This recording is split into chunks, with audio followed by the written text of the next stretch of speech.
go. He's like 10 to 20 seconds off, but yeah, you know, Jerry. Few minutes off, yeah. Jerry sets his clock a little ahead, just so, see, I know somebody that actually set their clocks 5 minutes ahead just because they would say that, or if you're a 5 minute, never mind. So anyway, sorry, Tobin, I don't want to jump in on your time, but so. Second cup of coffee today, so you can tell I'm rambling. So.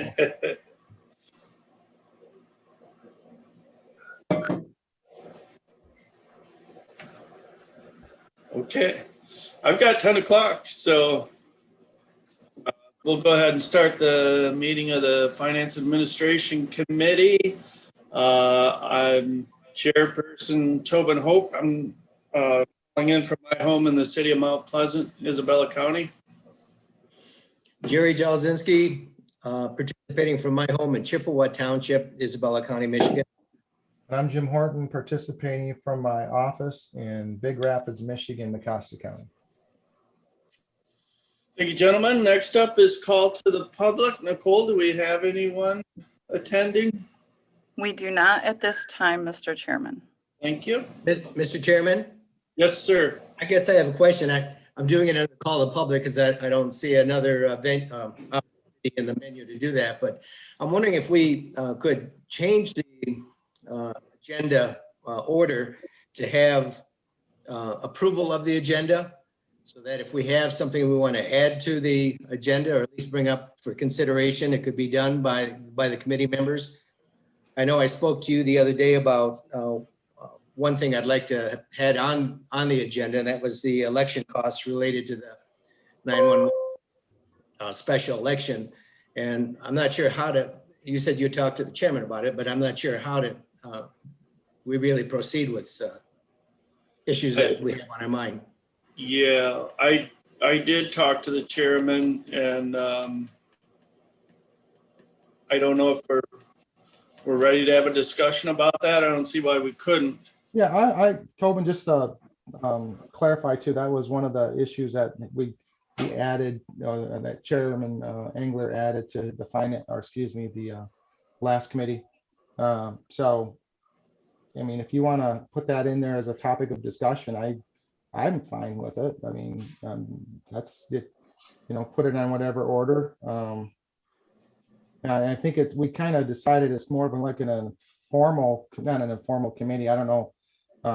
Obviously we didn't post it as far as what was going to be on the agenda, but as far as a motion to amend it, I mean, I can make an motion right now if you want to do a motion wide or just add it, however you want to handle that. I'll make a motion. We can add it after invoice list discussion if you like. Yeah. To that under item number 8 then, and move it 8 down to 9 and 9 down to 10. If that would be all right. Before seconding the motion, there were 2 other items too, and I'm not looking for a decision right away, but something that, I talked to you about MREC, the Michigan Renewable Energy Commission. It's a group of counties and townships that have banded together to fight the price of the development of wind farms. I know we are depending on those revenues for a good portion of those revenues to, at least in the early years, to finance our county jail. I'm not sure exactly where we are with that. I know Coe Township is now under review for its evaluation for the cost of those wind farms that the taxable value is based on. And if it goes the same way as it did for Gratiot County, Coe Township is going to have to pay back, as we will too, have to pay back some of those revenues. And I don't know if when we establish the wind farm agreement, if those revenues are based on the state tax tribunal values or based on one of the other 5 or 6 values that are out there currently being used. But my understanding too is the state tax tribunal has actually reduced their own values twice in the last 10 years. So I think it's an important topic for us, and it's maybe something we should look into. And then also on the American Rescue Plan, I still have issues with the committee.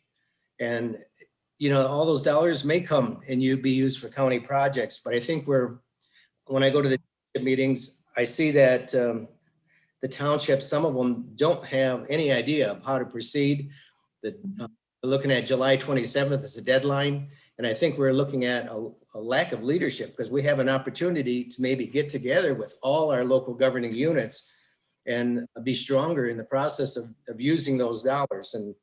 And I hadn't heard anything back on the committee membership. I said I was going to wait till July, which I have, before I address my concerns. But those are the three things that, whether or not they get discussed today or very near future, I think they're important to the board and to this committee. Yeah. Let me suggest, Go ahead. yeah, let me suggest this, Commissioner. Why don't we add those three items after invoice list discussion, and we'll see what we know about those. I would appreciate that. Commissioner Horn, would you like to? No, that's what I was gonna say. Let's add them. I would think in regards to the one with the turbines, I think that certainly has to be thought up. I know that we had some initial discussions, not initial, we've had discussions in regards to how we land with how we situate compared to like Gratiot and other counties before us. I think they were under a different taxing formula than what Isabella County is using. And I don't know if we can get a good discussion on that item today. But again, we can discuss that then. As far as the ARP plans go, I don't know, with the timeline. Okay, well, I'll wait for that. Yeah, we can certainly discuss that. The other one, I think we definitely need to have a discussion on it, but I don't know if, again, we can get to it. We'll talk about it then, but I would think that we're going to have to get some more data and bring, I can automatically think of a couple of people I'd like to hear if we're going to have that discussion, which does make sense through this committee. And I think going through, and thank you, Jerry, for bringing that up. I think going through committee is the way to do it. So let's put that. I'll make a motion then. We'll do it. Let's do motion. It's Chairman Hope, if that's okay. Absolutely. I'd like to do a motion then after, as you stated, Chairman, after the invoice, so 8, 9, and 10, listing the three discussions, the 911, I'll throw it out, the 911 costs as 9, as 8, the 9 being Jerry, I think you said Merck, I'm just gonna, the acronym for the Wind Turbine Coalition or whatever. And then 10, and I didn't write anything down, so I'm just calling 10 is and having a discussion on the ARP funds and items like that. Again, I don't think that's going to, other than go discuss it further and have a plan or have some more input, whether we can get a lot done on that. But again, today, but I think I'm all in favor of discussing it. And like I stated before, I think this is a good forum to do it. So I will second the motion. I will second the motion. Okay. It's been moved and seconded. Then all those in favor say aye. Aye. Aye. Aye. Very good. We'll add those to the agenda. And I'm glad you brought up the wind turbine revenue, because that's a question too that's been rolling around in my head. So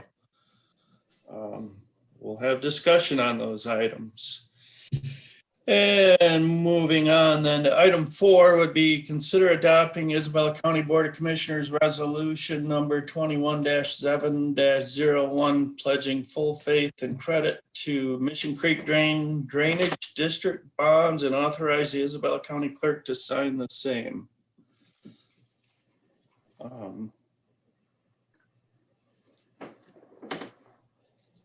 So I don't know who wants to. Do we have this. Do we have the drain commissioner on at all, or? Is the drain commissioner here? I don't see him on the.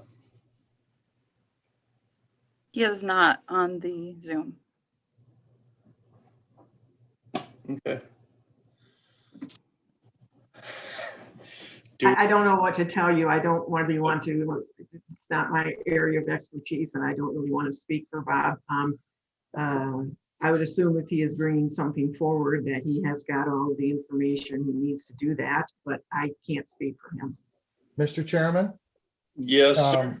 Could I make a suggestion if maybe we move him down further on our list today and give him an opportunity. Maybe someone could reach out to his office possibly and bring him on board, and we can drop him down and put him last in our Absolutely. discussion. And Yep. then that'll give, at least it'll give him an opportunity to present this to us, or, we can move this forward without his presentation, but I mean, I would think that he would at least come in front of this, to this board, not to this board, but to this committee, and make a presentation. So I like to, since we're on motion and supports on this, if we could just maybe move this, readjust our thing or table it till the very end of this discussion day today. Margaret, is that okay? Is that proper way to do it or not? We can do that. I just need to ask somebody to check to reach out to him because I want to stay participating in the meeting. So let me, see if I can I'll have one of my staff reach out to him. Okay, well, so Chairman, Hope, if we could do that, I think that might be the best thing to do. And if he doesn't come on, then we just go right by it. So, or we not go Okay. by it, we'll have a discussion, but, so, That sounds good. Sounds like a plan. Is that a motion? I'll make it, well, since we're on motion, let's do that then. And, I'll make that motion to move the discussion into item number 4 to item number, Jerry, help me with this. Number 10, number 11, I don't know. Number We're moving 11. we're moving down after the ARP discussion. How does that sound? Yes. I'll second the motion. Okay, all those in favor say aye. Aye. Okay, I think we've got everything figured out then. And we will move on. I don't see Prosecutor Barbary on the call either. And I don't know if he wanted to speak to this grant application. We're not batting 1,000 today, are we? We're not. We'll try to figure out, perhaps the prosecutors in court. Let me try to figure that one out, and we'll see what we can find out.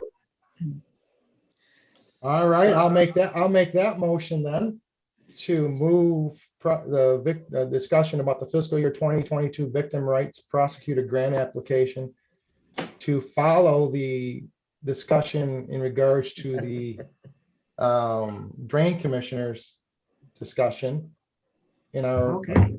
amended agenda. I'll support that. Okay, it's been, all those in favor say aye. Aye. Okay, that's what we'll do. Sounds like a, Mr. Chair, yes. I'm sorry to interrupt. I would suggest that, I'm sure that Bob and Dave are doing something of importance, so they would have been on the call and, things slip your mind. I would say that if we don't hear from them, although I've asked Nicole to reach out to them because Jessica's taking the notes today, so I don't want to have her distracted, to reach out to both of them. But if they're unable to respond or attend, then I would suggest that we just forward these to the work session, because I think both of them probably have some timing issues. Yep. That makes sense. And the victim rights prosecutor grant is just a renewal of what we've done in the past. So, yep. Yes. Well, we'll do that. If we don't see Mr. Willoughby or Mr. Barbary, we'll forward to the work session. So for now, we will move on to fiscal year 2022 budget update. Well, thank you. So this is the first review. Those of you who have been either on the finance committee or participated or been at the meetings in the past know that this is pretty, I don't know if I would want to use the word traditional, kind of typical where we are the first time through. So we have met, when I say we, I'm talking about the team from the administrator's office, which is myself, Nicole, Melissa Franquist, and Chris Whitmer, who are our staff accountants. We have met with department heads and elected officials. We have taken their requests and their recommendations at this point, which is what this is. So there's no adjustments from what was requested in the first draft ever. It's always exactly what came into us. I want to again say that the process of meeting with everybody is a very beneficial one, I think, for everyone involved. It's an opportunity to listen to everybody's opinions, needs. They know their departments and offices certainly better than we do. And I appreciate the time they all put into this. I will say that the BSNA software has made things a little easier. I see Dorothy Marshall from the prosecutor's office is connecting in. Perhaps she is going to speak on behalf. Hold on. So I have a text here from one of my staff that they've spoken to Bob, and he is currently joining us. So, and I see Dorothy from the prosecutor's office here. So we might want to reconsider going back to their topics, and Mr. Barberry's here. So how about if we reconsider going back to their topics, Mr. Chairperson, if that's okay with the committee? Tobin, you're muted. Tobin, you're muted. Yeah, let's do that. That makes sense. Let's those items. You want me to motion that one too? Yeah, we might as well, since we might as well stay consistent. All right. Either that or we can Go ahead, withdraw those previous motions. I'll withdraw the second, we'll just they evaporate, I believe. And Okay, Yeah, let's do that. thank you. Yep, Spin it back. Perfect. we're both in agreement. okay. Sounds good. Then we'll move to item number 4. Consider adopting Isabella County Board of Commissioners Resolution 21-7-01, full faith and credit for Mission Creek Drainage District bonds. And Mr. Willoughby, do you want to speak to that issue, or? He's muted right now.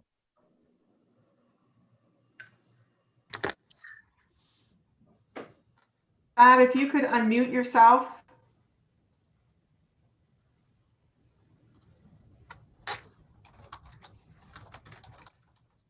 There you go. There we I don't go. know if you want your video on or not, Bob, but I think you are unmuted now and could go ahead and talk, and the committee could hear you.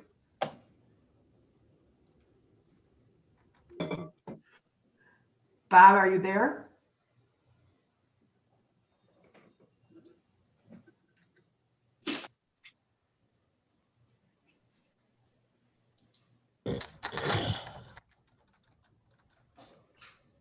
Bob? Well, maybe we should move to the prosecutor and see if Bob can get his technology worked out. Let's do that since we have Mr. Barbary here. Let's move on to item number 5. Consider approving the fiscal year 2 victim rights prosecutor grant application in the amount of $144,242. So I guess just kind of looking back historically, this has been the same grant that we've presented to the board for the last 2 years, I guess. This is our crime victim rights grant, covers our 2 positions in our office. We have had some changes as far as typically the grant includes 100% of salaries and wages for the 2 positions.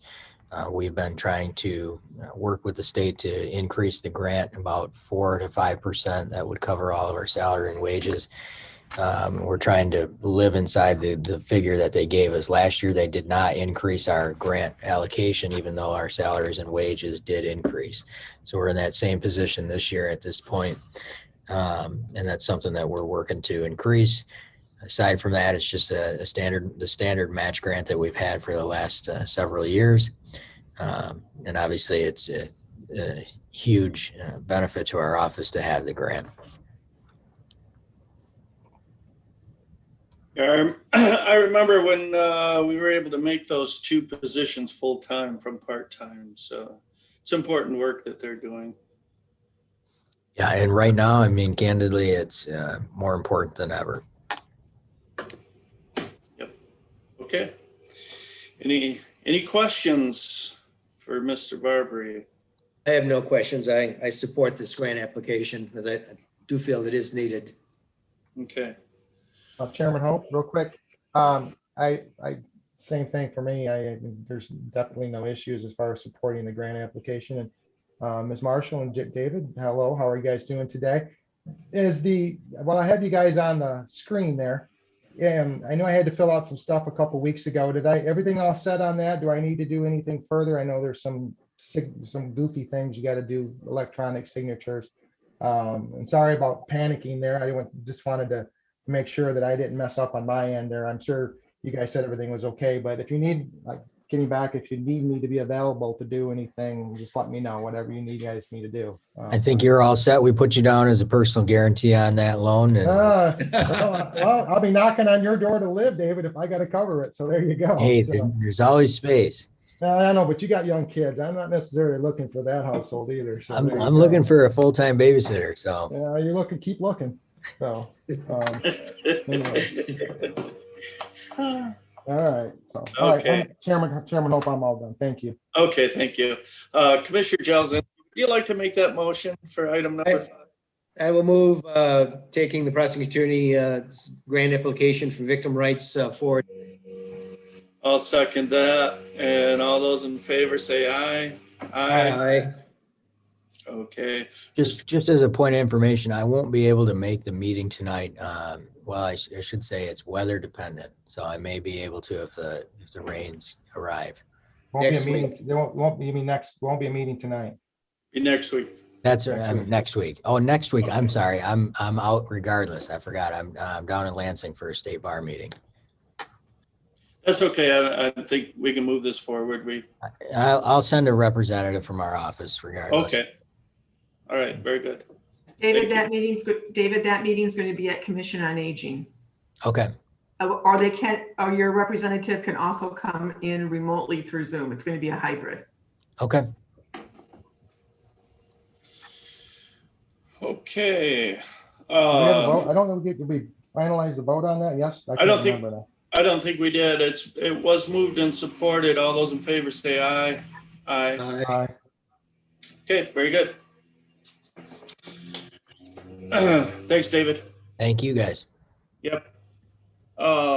We'll back up then. Mr. Willoughby, are you ready for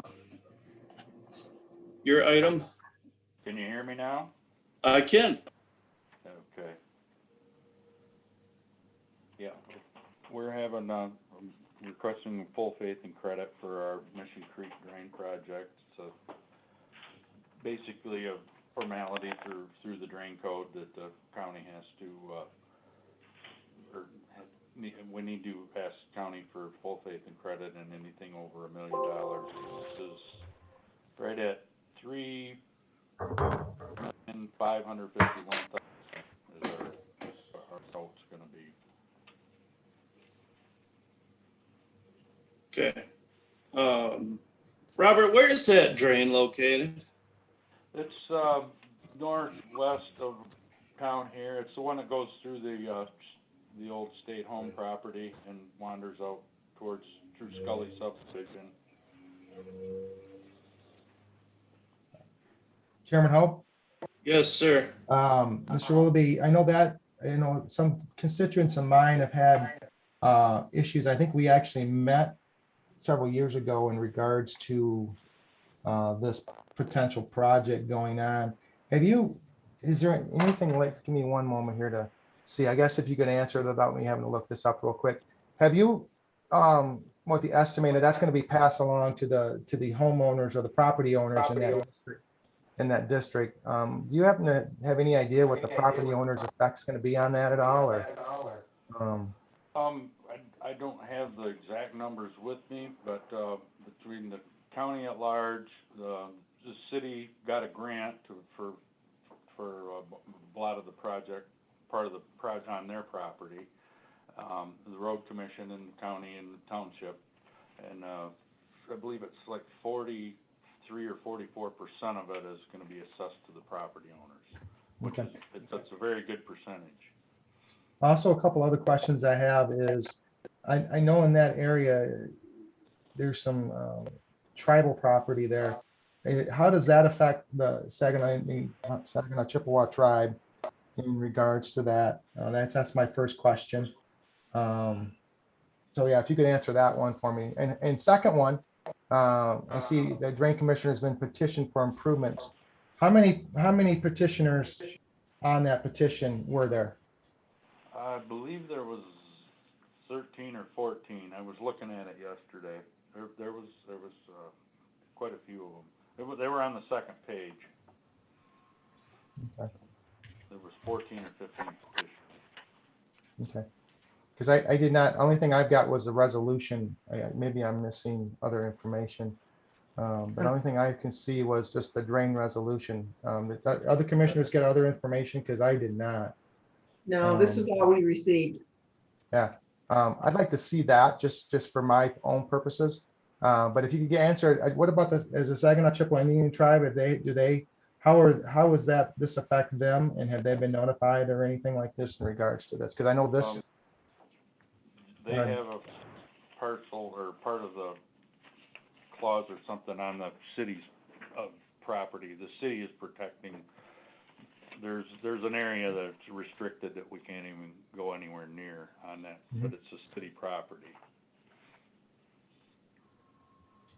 okay. Yeah, it's all written in the contract. Yeah. So I think a lot of this had to, if just as other commissioner, and Mr. Willoughby, correct me if I'm wrong, just as an update to the two other commissioners and Margaret on this call. I know the Mission Creek area had significant flooding back when several years ago when we had our big flood in Isabella County. And I think this is kind of where all this was originated from in regards to Mission Creek having to get cleaned out and all these other things. So, you know, and at that time, there wasn't enough funds to cover the maintenance or there, you know, so this is something that can't be handled with just maintenance. You actually have to do this whole big project. Is that my understanding? Correct. The biggest problem with the entire drain is my drain right of way actually ended at Bamber Road. The Bamber Road crossing is significantly smaller than the Lincoln Road crossing, which is upstream. And then the Crawford Road crossing, which is on the other side of the old state home property, is significantly smaller than that. So we had a humongous lake in there, and we're very, very fortunate that we did not lose Crawford Road in that 2017 flood. The water actually crested the road, but it didn't. If it would have started a wash, it would have taken the whole road out in minutes. Okay. We were very lucky. Now, as Union Township, have their representatives been made aware of this resolution? I mean, I can pass this on to Supervisor Milkey, but I have you? haven't heard from them. Everyone was notified. We had day of review on this yesterday, and Okay. everybody was. We had a few property owners, but that was it. Okay. Thank you, Mr. Chairman. That was my questions. Thank you. Commissioner Jelzinski? Just have one question for Bob. I know you were talking about the road crossings. This project will remedy all those obstructions and make improvements? Yep. They're getting 2 new road crossings, and then the old dam in there in the state home property is being removed. The city got a grant to help pay for that part of it. But yeah, the Crawford Road and Bamber Road are getting new crossings. Thank you. Okay, thank you, Mr. Willoughby. I don't have any further questions. Mr. Chairman, Yes, sir. I will move this drain project on to the work session. I'll support that. All those in favor say aye. Aye. Aye. Okay. Robert, thanks again. You're welcome. And that moves us, we'll go back to Margaret, fiscal year 2022 budget update. Okay, well, I'm glad that we could get Bob and David on and taken care of. So again, just as I was saying earlier, this is the, you know, overview. It's more than 32,000 foot level. It's probably the 64,000 foot level. These are the requests, looking at the requests that were brought forward. You can look at the front page, which is the general fund revenues anticipated at this point. And you can see by looking across, you know, from other years, obviously. And this is kind of something that held through most of these documents as we go through them. A lot of them, you know, we're kind of holding the line on. So when you look at taxes that are coming in, you'll see that, we're up some from the amended budget, not a great deal. What is that? $66,000, or $46,000. Looking at licenses and permits, again, that is up. Looking at federal and state taxes, local contributions, it's kind of holding steady from last year. Charges for services will be a little different than it was this year. But if you look back 2 years, or you can kind of see where we are at. If you look at the fines and forfeitures, part of that issue is we want to budget what we think we're going to legitimately receive. We don't want to over budget and then not be able to hit the mark. Looking at interest and rents, looking at other income, and then transfers from other funds. So originally at first blush, if you look at all of that and you compare that to the expenditures that we're going to get to in a minute, we're about 2.6 million short. We usually end up somewhere in that area. Mr. Hope, Commissioner Hope and Mr. Horton have seen these about the same numbers every year. Sometimes it's 2.5, sometimes it's 2.4. This point it's 2.6. So if you turn the page to the general fund expenditure summary, I think this is interesting. And I, talked to, as we went through where we were talking with these budgets, again, there's not much variance in looking at what the 2021 amended is compared to what the 2022 requested is. I do want to draw your attention to Department 172, which is administration. The fluctuation there between the amended budget for 21 and the 2022 is going to be the jail expenses that we have incurred so far. Once the bond anticipation note money is received, hopefully Friday will be wired. There has been a fund set up in the treasurer's office for those funds. And eventually that is also where hopefully the USDA grant funds will be deposited. So it'll be a separate fund. Right now, those costs are a separate line item in the administrator's budget. And I'm happy to send you out to the committee if you would like to see that. A report as of yesterday of what has been expended out of that line item. So I know that there was a discussion or a comment at some time, I don't remember who made the comment about, it wasn't clear where those costs were being charged to, but I set up a separate account line item number, a separate line item number in the administration budget a couple years ago. So we would always be able to account for these expenditures since the beginning of the project. So that's where those have been. So when you look at that, the difference between 3.1 and 1.3, basically the difference in that is the change in the, we will not be, using that line item for jail projects once we receive the funding, and those funds will be returned. So right now, the amount of those funds that will be returned to the general fund as of June 30th are $2,212,767. I'm sorry, $2,212,767.88. So that's why that one kind of sticks out, and that's why there is such a variance. If you look at through some of these other ones, elections, obviously this goes up and down every year based on how many elections the clerk anticipates, and she has a very good handle on that. Equalization, kind of looking at staying about the same. Prosecuting attorney up a couple $100,000. The managed assigned counsel staying exactly the same as it is this year. I don't need to go through all these. I don't want to take up all of your time. But if you look through this, as I said, they're not a huge variance on each particular department, but when you add them all together and you look at where we are, that's where, we end up with that. To start with, a shortage. But again, that's unusual, not unusual. We always end up there. So to begin with, we don't end up there at the end. And, it's where you finish, not where you start. So if you look at those things, those line items across the general fund, you'll come up with those same figures that are on the front page, looking at where we are. Again, as I said, I don't think we had tremendous swings one way or the other. And certainly those that appear that way, department heads and elected officials had good information for. So I'm sorry, are there any questions so far? I don't want to just keep talking with my head down and not be able to make eye Go ahead. contact. Just, Questions or comments so far?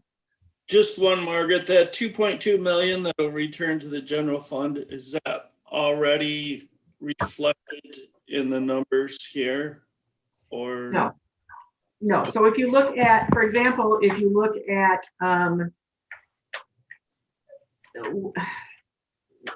if you're asking if it's reflected in the bottom line, no, it is not. If you look at the administration line item on page 2, you'll see that this year the amended budget was 3,116,000 and change. Next year the requested budget is 1,347,000. That's where you find that 2.2 million difference.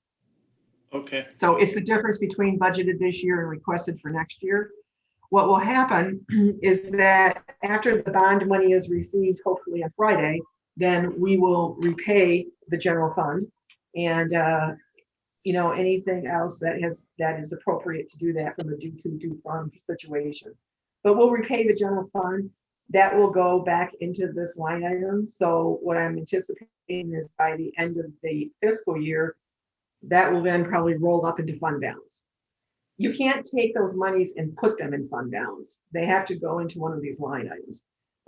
But the full knowledge and information is it will go into that line item, but then at the end of the year, that will be reflected back into our fund balance. Mm-hmm. Okay, thank you. You're welcome. Did you have a? Oh, Margaret, real quick on and this just popped into my head and it's just because I was looking on the expenditure summary on part of it, but getting back into the revenue, I know we had, again, this isn't much in the revenue side, but I know we had, I think it was $28,000 for one recreational marijuana license in the county. And I see pop up several other entities since then, since last year. I can think of probably 2 to 3, maybe even 4 recreational license entities.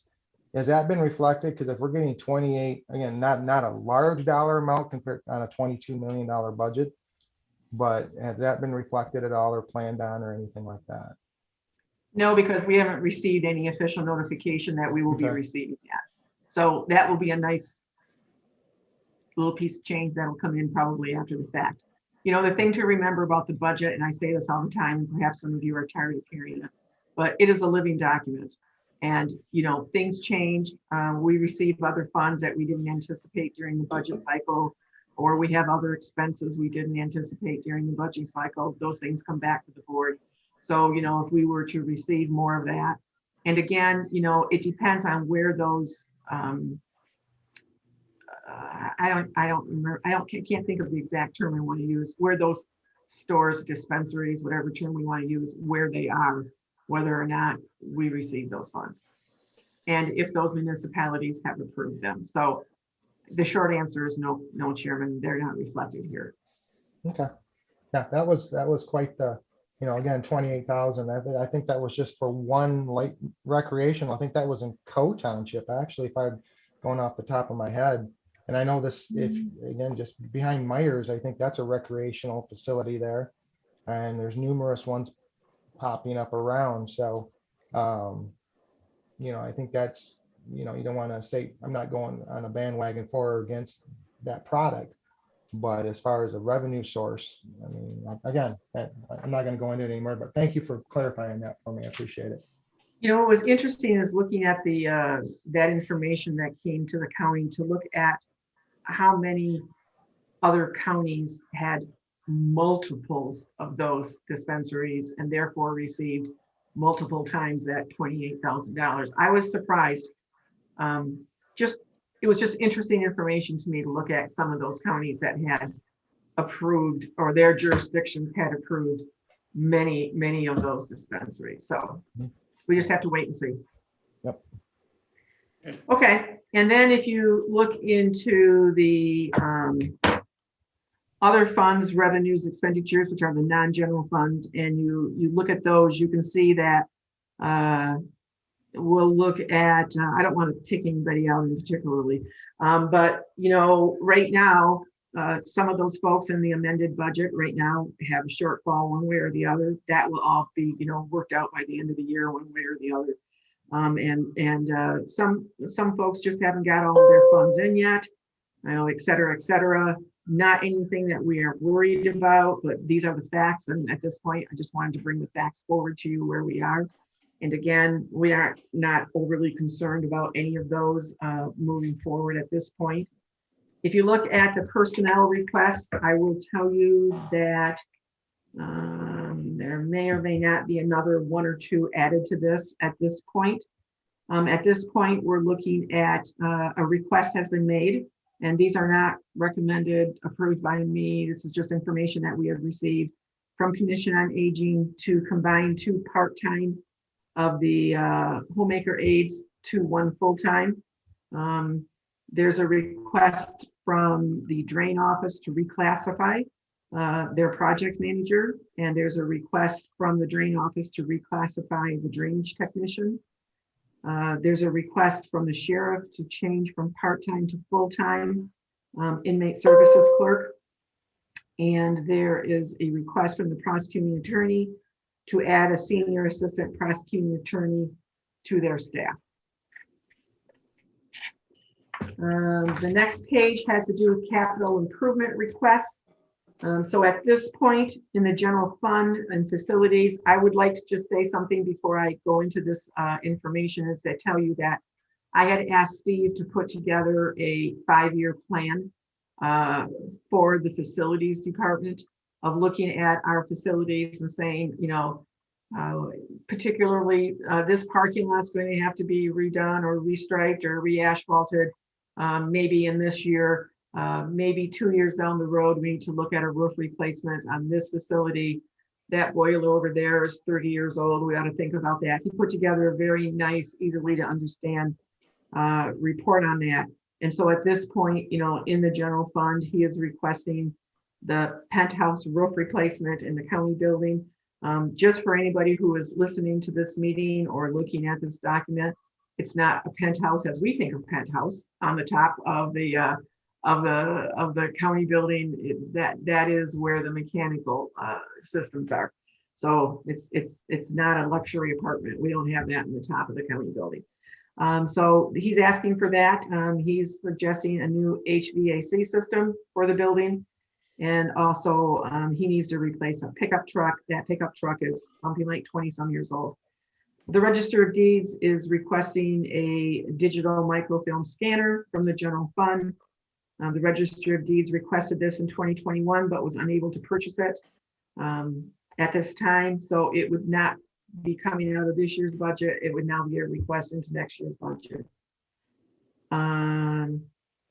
The sheriff is requesting a Ford SUV patrol vehicle and a Ford F-150 pickup truck in next year. This follows the rotation that the sheriff's office has to keep his patrol cars up to date and to keep our patrol staff safe.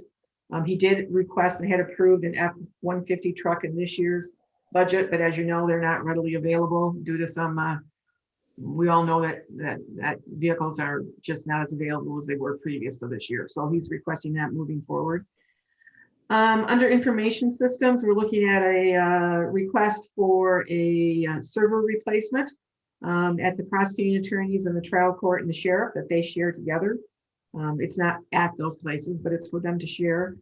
A phone system for the county building and the court building. We can talk about that later on, but the phone systems in these 2 buildings, as you already know, over a period of time, we've replaced the phone systems recently. The last few years at Commission on Aging, we replaced it at the sheriff's office. We replaced the 911 phone system. The phone systems at the court and the city or the county we'll talk about later, but you can't get replacement parts. They're not very efficient. You can't really sometimes tell where the call is coming from and other issues, but we'll talk about those later. Just information for you. The email exchange online conversion is to be determined. Our system is very old. It is not supplying all the assistance we need moving forward as far as when that system was purchased, however many years ago that was. People weren't using their cell phones as many computers. Desktops, laptops, cell phones, they all need to sync They all need to have the same information on them. It's kind of hard to do business if your desktop says one thing with your calendar and your phone that you have in the meeting says something different with your calendar. There's more issues than that. We'll talk about that moving forward. And then a server replacement for Commission on Aging. So those capital fund requests are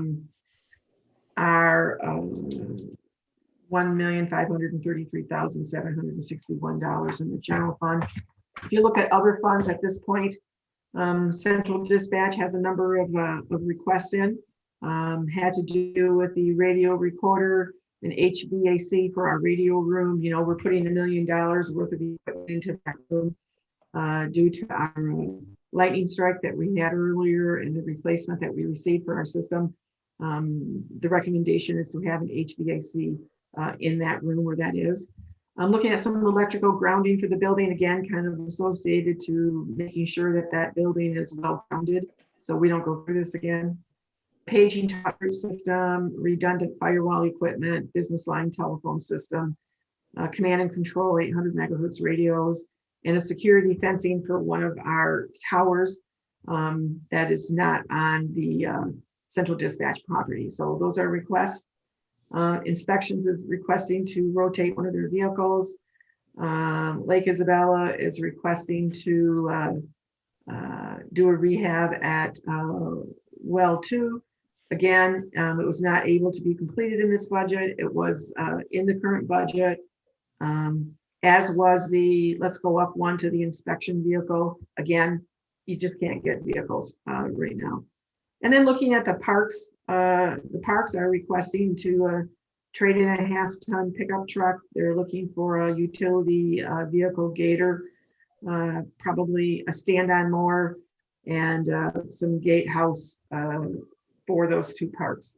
Asphalt replacement at the MRF, that is a request. Upfeed the belt and the main ram cylinder repair on the baler. Again, a request. A curbside truck, a skid steer loader, and the weigh scale. We do have that 2% distribution for the wage scale. We did receive that, but we have been unable to purchase that during the situation we're in with COVID. The same situation with the upfeed belt and the main ram cylinder repair. Again, that will be something that we will split in the county equipment reserve between the city and the county. It was requested in 2021 and approved, but unable to purchase due to COVID. So if you look at that, total other funds for capital requests are $914,000. General fund is $1,053,000, and the grand total is $1,967,000. So everybody on the call who is a commissioner have gone through this process before, and you know that eventually, when I make my draft recommendation to you in September, I will have gone through these and I will prioritize them and make recommendations, and then the board can act on those and do what you think is best. So again, it's kind of a quick overview at this point, but it's a moving target every single day. So I wanted to bring this to you. It's on our calendar to do that. I think it's great information for you to have. And if you have questions, I'm happy to answer them. If I'm unable to answer them, I will keep track of them and get back to you. Margaret, those things that had 2% tribal distributions, does that mean that we received monies for those items, but weren't able to purchase them? Yes, So we have the funds. Yes, we have the funds for those items. But again, if you know, we're unable to purchase them this fiscal year, they need to go forward to next fiscal year, just for the commissioners to know what's going on, approve it in the budget again. So that money is set aside, you know, all of the 2% money that we receive. We have a very good accounting system for that. We know what we have, we know what we received. And, you know, I think that many organizations, businesses, municipalities, everybody is kind of, we're all in the same boat. Either parts aren't available or labor isn't available or installation isn't available. So to be safe rather than sorry, we've pretty well determined those items that were in this year's budget that haven't already been purchased, these main items, these capital items, they need to get moved to next year because it's just not going to happen this year. Yeah, okay, all right. I had no idea those stand-on mowers were so expensive, but. Everything is expensive. Yeah, I see everyone using those nowadays. They can really Yes, and compose.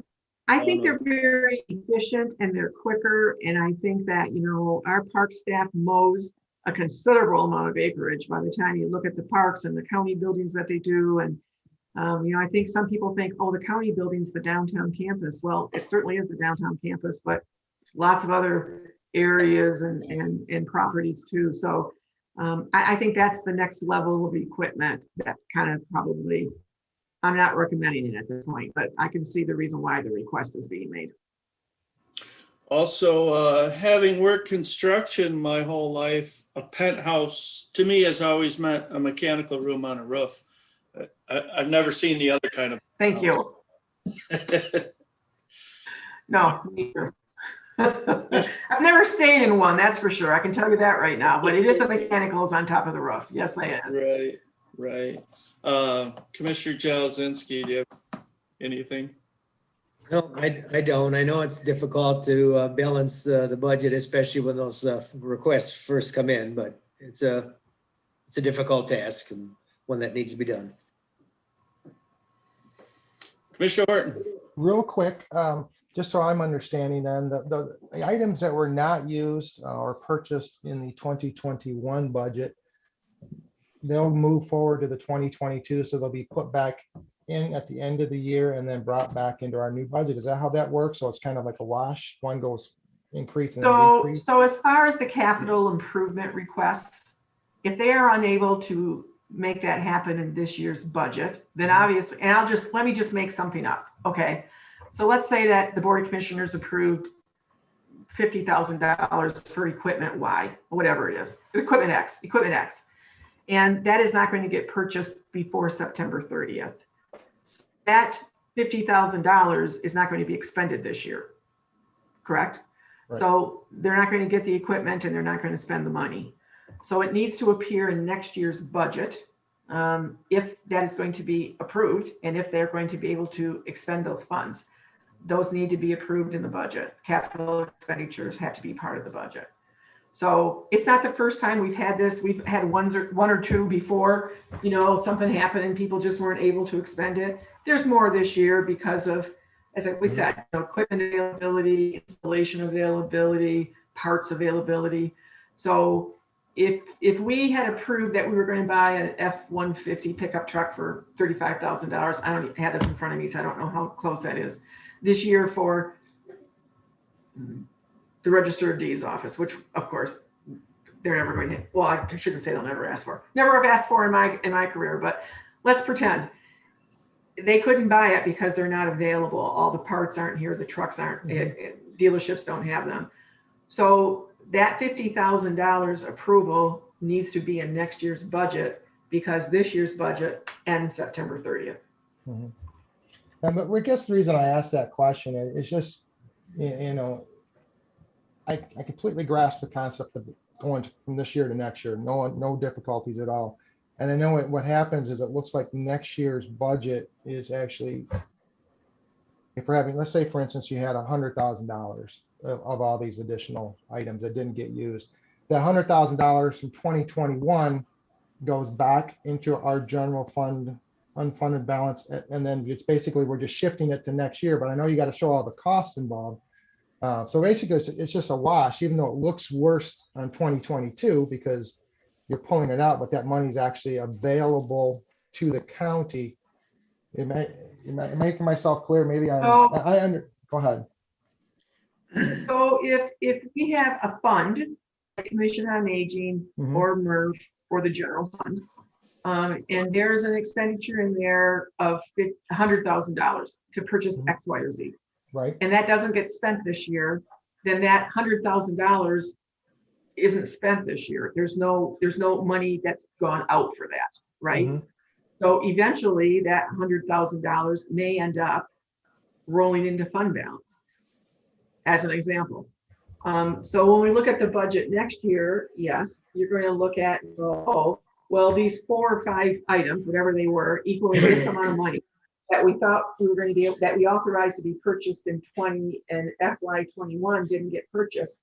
So those funds rolled back into fund balance, let's just pretend, of whatever fund it was, then when you look at next year, you know, I think that those purchases need to be reapproved by the Board of Commissioners in next year's budget. Now, that doesn't mean that you couldn't decide that you're going to take whatever was going to be expended in this year's budget and didn't get expended and move it to next year's budget with a shift from fund balance or whatever we want to do, or you want to do. That's discussions for down the road as we get closer to rolling out a recommendation. But at this point, I'm assuming that those projects or those equipment purchases that were not able to happen this year, the need for them has not changed, but the authority to purchase them then is going to need to be in next year's budget along with the funds to do that.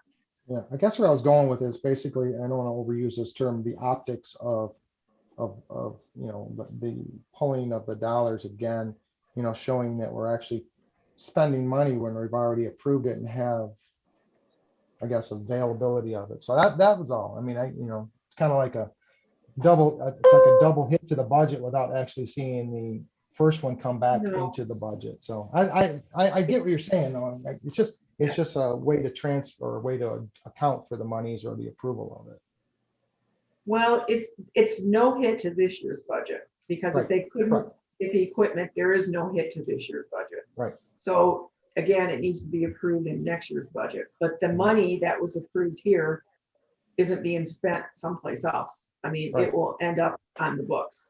So that will be part of the discussion moving forward of looking at their requests and going, well, that's interesting. You know, there's X number of requests, but that money is not going to be in next year's budget if you don't fund it. But how you fund it will be an issue for us to talk with down the road. That's kind of where I But was it's going. not with going to it. get Yeah, expended this year. perfect. Okay. Thank you. It's a little confusing. So my question is, and maybe you don't have it in front of you, Margaret, and don't want to throw you off guard, but what's next on the budget calendar? When do we get The next on the budget calendar, you know what? I do think I have that in front of me. And probably by the time I find it, somebody on my team is going to go, Margaret, I have that in my hand.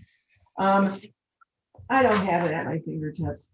Melissa, That's do you have the schedule in your hand? Yep, just one moment. It's this great team that we're surrounded with.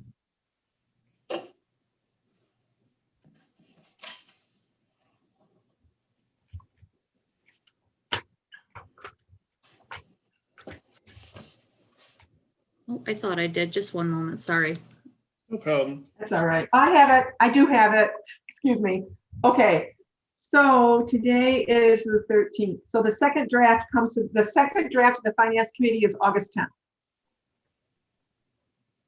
And then I will be making a review, a preliminary recommendation at the Finance Committee on August 31st.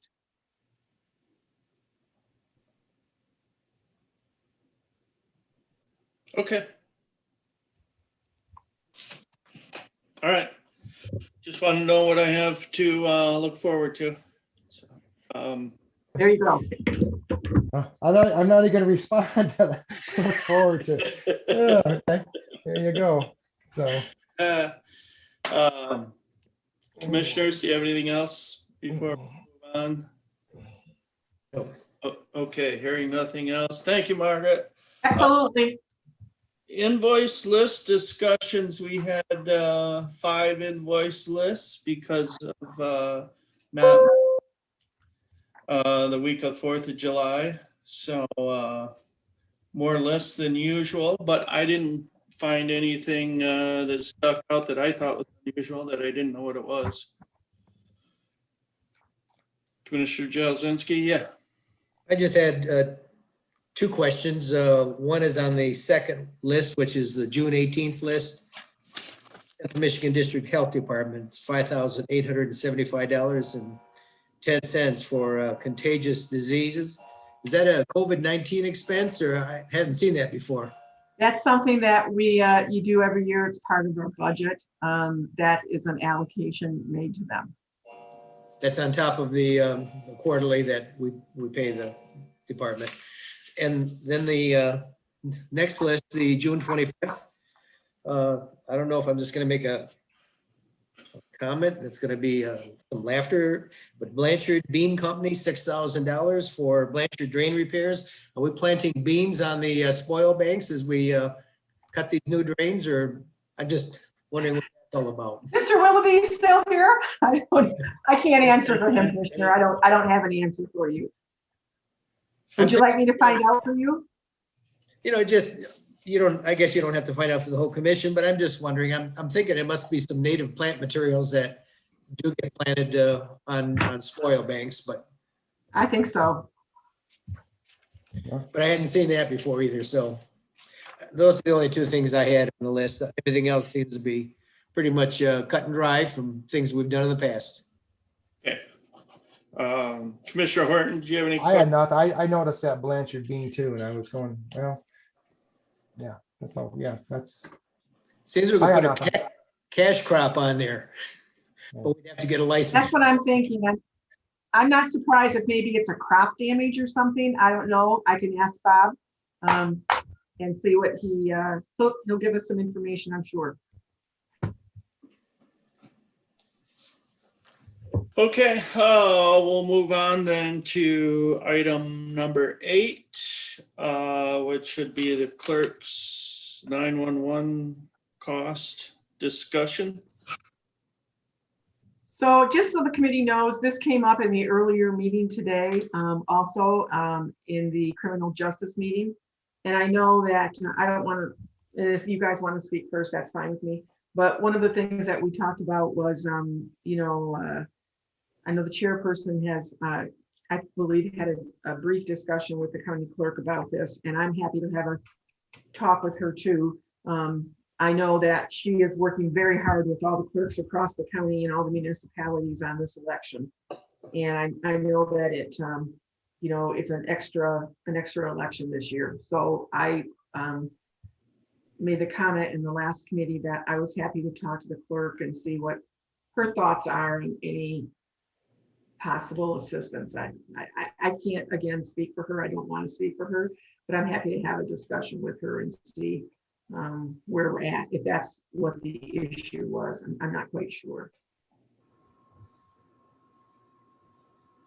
Mr. Chairman? Yes, Mr. Gills. I know I go to just about, I do go to all my township meetings, not every meeting, but at least every third meeting. And that's, I've been asked at every meeting is, what's I going to do to cover the cost for this election?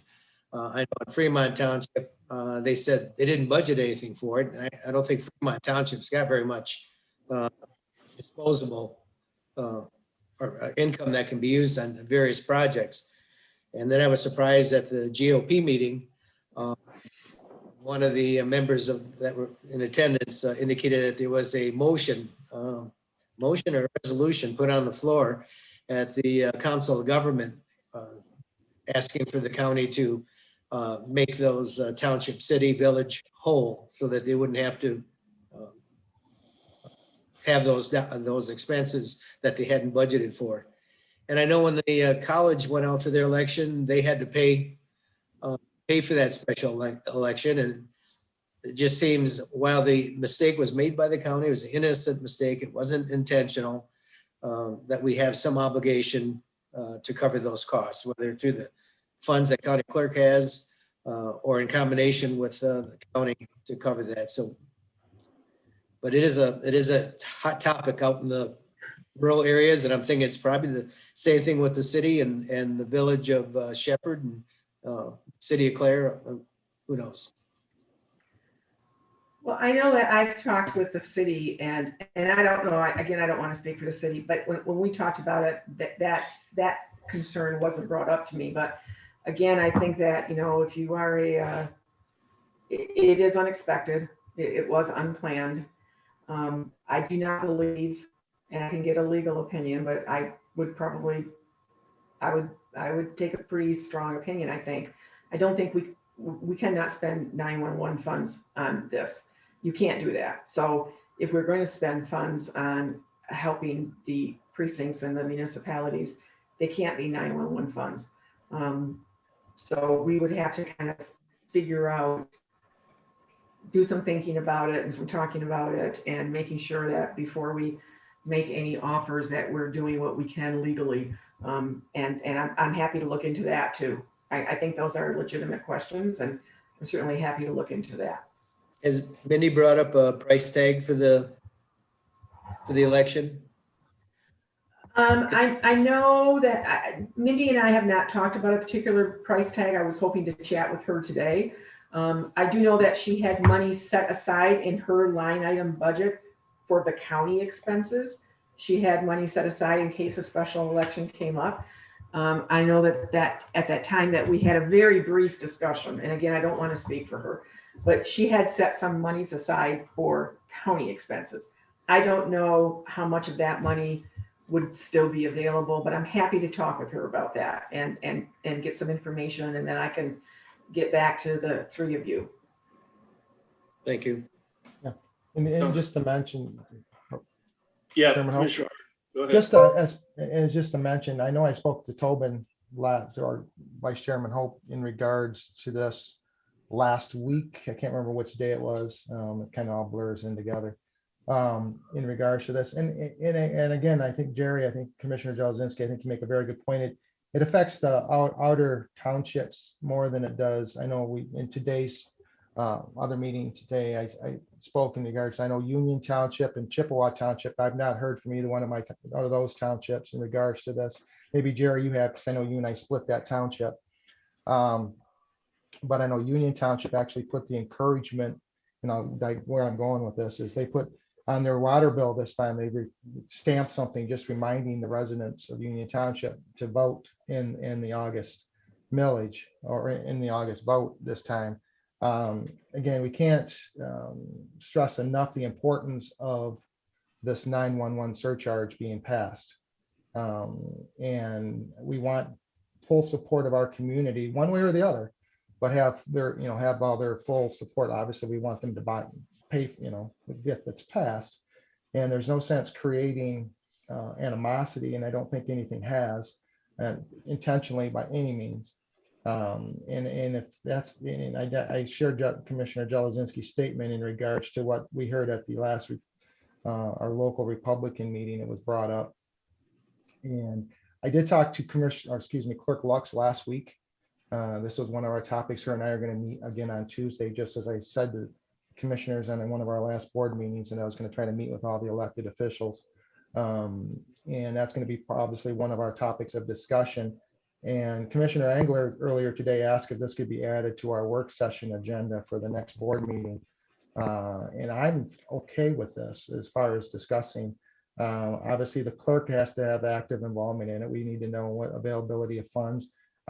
She did say that there was, as Margaret stated, she did say there are funds available to help out with the townships, pretty much leaving them, again. She told me that she had funds in her budget for the special election for county expenses. I don't want to make that connection. That's going to be up to her.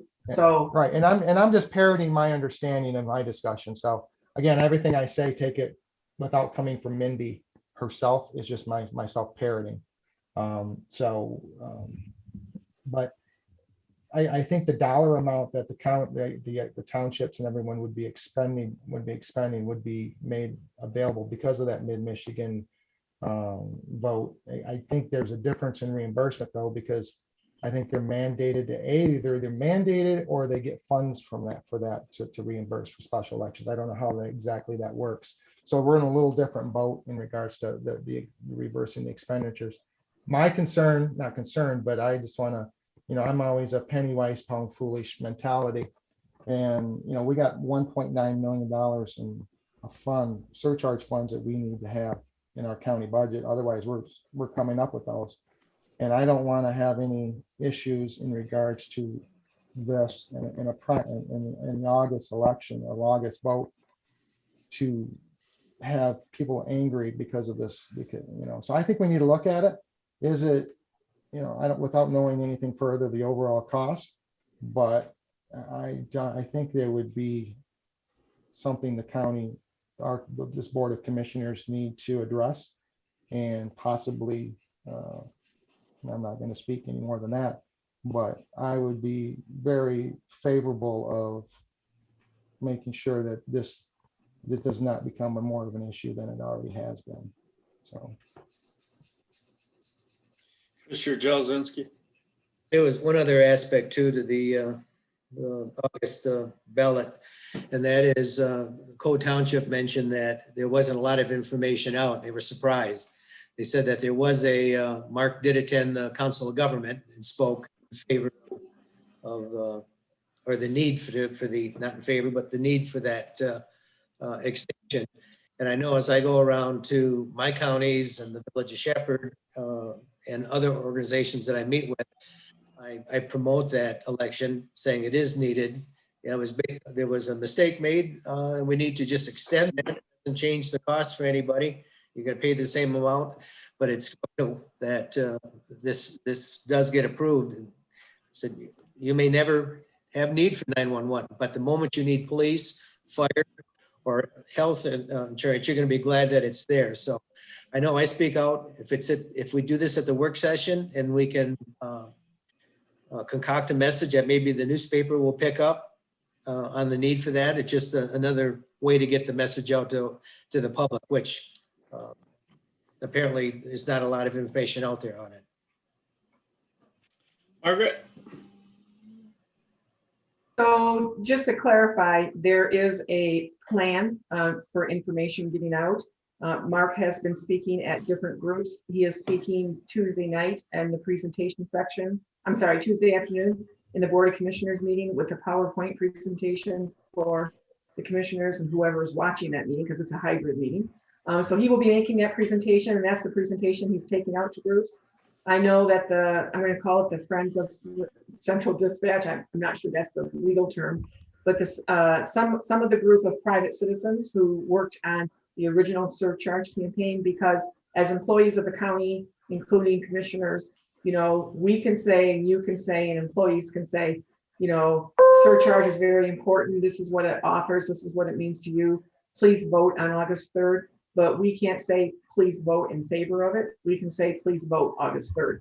So that presentation is going to be, it's already on the agenda for Tuesday afternoon at the work session. And then also there are some billboards that are going up. I know of a private business person in town who has volunteered a billboard that they already have to go up for the surcharge information. There's been a lot of information, I understand, going out across on different social media platforms. So those of you who are on social media, if you have not seen that, let me know, and we'll make sure it's getting there. Mark's been doing some radio spots and other things like that. So part of exactly what Commissioner Jazinski said, part of having that presentation Tuesday at the work session isn't only so the Board of Commissioners can see the presentation, but it will be on YouTube, and I'm sure it will get picked up by the press. So I think we're kind of on the same page on when we were putting together, and Mark was putting together kind of the dates of when to do things. We talked about kind of trying to concentrate it as much as we could in July.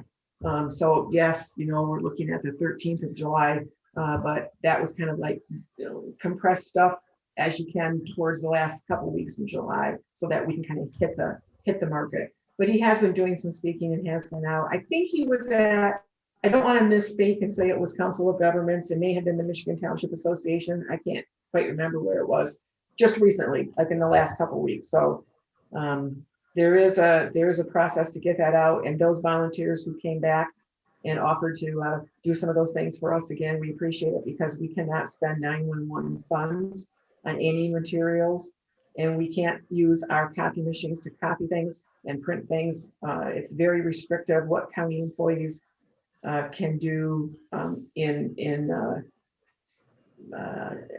campaigning, I guess, for the surcharge. We have to be pretty careful.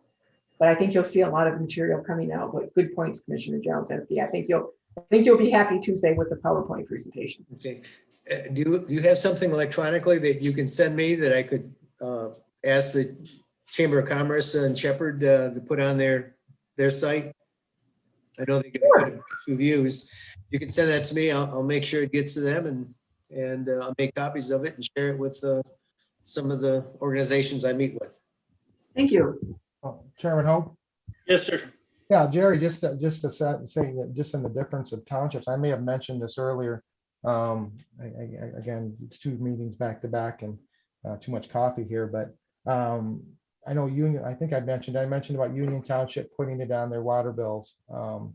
Just a reminder, a stamped reminder of the vote, not vote yay or nay. They didn't put anything like that on there. But I know Union Township on their water bills have it stamped right on there, reminding everyone about the vote in August. I complimented, I'm probably repeating myself because I don't remember if I said it or not in this meeting, but I complimented Supervisor Milky and thanked him personally for having that on. And I don't think he was even aware of it. I think that came right from their Clerk Cody in their area. So again, that's just one of the things too, as Jerry mentioned, Commissioner Jelesinski mentioned, I think we need support of this, and we obviously can't, as Margaret cautioned all of us, because we're all active campaigners and advocates for the county. We can't go out and fly signs that say, hey, vote for this, you blah, blah, blah, blah. But I state that, without having this funding, it's a public safety issue as far as I'm concerned, and we need to get this taken care of. So. No. Yeah, Margaret. Just to circle back real quick, and Commissioner Hope was at that meeting. At the last liaison meeting between the tribe, the city, the township, and the county, I talked about the surcharge. And they all asked for something that they could send out. So I sent them a distribution item.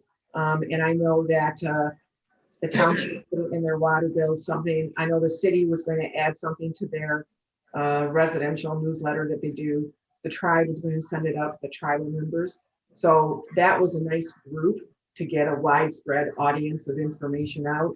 And I will get that same document to you, Commissioner Jelesinski, for you to send to the chamber or to use however you would like to use it. We'll get that to you, hopefully today. Thank you. And you might even consider sending it to the Mount Pleasant Chamber to see if they'd be willing to post it on their website. Okay. I'd be interested in that as well, Margaret. I'll send it to all the commissioners. That sounds good. Anything else on that? Okay, I have got a big truck in front of my house grinding up brush and stuff, so I apologize for the noise. But we can move on then to the wind farm revenue discussion. And Jerry, I appreciate you bringing this up because it was a question that was kind of rolling around in the back of my head for a while. So I have some update, perhaps it would be useful, and Steve Kranovich is on the call. Pete Preston, we asked Pete to kind of redo his estimates of looking forward with the turbines, and also Steve kind of has been working and redid his spreadsheet for the USDA grant. The calculation was based on the state tax commission calculation for our purposes. So that's the calculation we used. So I think that should put us in good stead. We weren't using other calculations. Like I said, I don't want to say we, I will say Steve and Pete. Steve and Pete anticipated making sure that they were utilizing that state tax commission methodology. So that's what we're looking at. Our estimates are not based on anything except using that methodology. So I think that puts us in a little better standing than others that didn't do that, Commissioner. It's just my comment on that. okay. Good to know. As I went back and I kind of reviewed exactly what this Michigan Renewable Energy Commission was about, I found I think it was a article written by one of the reporters for the Morning Sun, and I don't know if it was written for Gratiot County's edition, but it kind of gave a history of the appeals for those evaluations and what the state tax commission. And I was surprised to see that the state tax commission reduced that value on themselves a couple of times. And I don't know what the last year was, if it was 2018, 2019. So when we base it on that state tax commission, I guess the question is, was it at a time when it was higher that was later reduced by the state tax commission? So, I mean, that question still is in the back of my mind. Are we at the rate that was recently approved for the that litigation that was just resolved? Well, my It's at understanding. an earlier in tax commission discussions- value. Right. My understanding is Pete Preston just redid that information for us within the last couple weeks. I don't want to say redid, but refined it, updated it or whatever. My understanding is that he used the latest tax commission calculations, but I can double check that. And that was the amount that we originally used to value that development. No, I don't know if that's correct. Yeah. I'm just saying, he said he just redid it and I you don't know if that's correct. findings. But just to make sure it's the same amount that we originally used, been reduced in the meantime. That's the only thing. Well, this renewable energy tax commission and this, Michigan Renewable Energy Commission was set up by this four counties and a number of townships to fight those reevaluations of the assessed value. And I know the premise behind it is that everybody chips in to cover those legal fees. Whether or not there's any interest to have the gentleman that is ahead of that commission to give a presentation for questions to be asked. You know, I don't know if there's any value for the county to move to even consider that. But I know the comment that was made at the Cole Township meeting last night, and I was the fact that the counties left Cole Township, referring to left Cole Township out there to dry, just to hang by themselves. And, I couldn't really answer that. Is it something we want to look further into, or is it we want to just dismiss it at this point? If you want to look further into it, I did talk to the gentleman that is the chairman of that commission, and he is willing to come to a meeting or participate on Zoom to have questions answered. And he's been out with it quite a long period of time, and he may be able to identify some of the risks that we're going to face going forward, if there are any. Can I, just real quick, just off the top of my head, one of the things, and again, maybe I'm incorrect in the statement, and I like to think about stuff before I say it, but we're in committee and kind of informal, so I'll just say it. I know when we did the project with the Planning Commission and Mr. Newport and Spicer Group and everything, I believe that was a totally different way to approach it than what Cole Township did. Correct me if I'm wrong in that. I don't know what taxing formula they use, whether it mirrors ours or we mirrored them. I don't think it was. So when the statement, Jerry, and I know you're just parroting, like I use that, overuse that phrase. I know you're just stating what you were told. I don't know whether or not we hung them out to dry, meaning that they use the same formulas that we use, and did they have their own zoning and planning and went about this on their own. Again, I don't want to say that, or maybe I'm saying it incorrectly, but I'd like to get more information on that. I'm not opposed to anything. Obviously, this is a major issue, and Vice Chairman Hope and Chairman Hope in this committee stated earlier, and I think it's all on our commissioners' minds, is, we're figuring out a way to fund a 41 point something million dollar project that's going to eventually end up costing $60 million. And one of the big components of it is the revenue generated from wind turbines. And and again, I think every one of us has stated, and I think I know personally, I've stated publicly, and I think I've stated in board meetings, that it is I don't want to say an unknown, because you can't do an unknown statement. We can only work with what we have available to us at this time. We got to hope, and I know I had discussions in the past with various team members of this project. And what's started off at some counties on using turbine revenue and getting taxed and assessing and all this is different than what Isabella County is doing in their formulas. Is there room to be challenged? There's room to be challenged on everything. Look at look at our treasurer. We see reports all the time from having to pay money back on tax tribunal payments and monies we collected and money we didn't collect. That's an ongoing process. That, I mean, I'm going to state that I'm sure if anybody can challenge an assessment at any given time, whether it's turbines, whether it's properties, whether it's personal residence exemptions or any type of things like that, they're going to do it. And it's going to be not just with turbines. Obviously, that's the big one here in question that we're talking about now, but that's always going to be there for us as a county. So is it a concern? Yes. Is it, do we need to have a discussion and look into this? Jerry, is it MERC? Is that the correct acronym? I'm not. MREC. MREC, sorry. I didn't Michigan write it. Renewable Energy. I got a blue pen. I got a pen in my hand and I'm not writing anything down, darn it. But do we need to look at it? I'm not in disfavor of it. I would think though, before we put a lot of effort into having one entity come in front of us, maybe we have, Margaret, I don't want to speak for anybody in under your departments or anything. Maybe we do have Mr. Newport come in. Maybe we look at something like that. But go ahead. You might.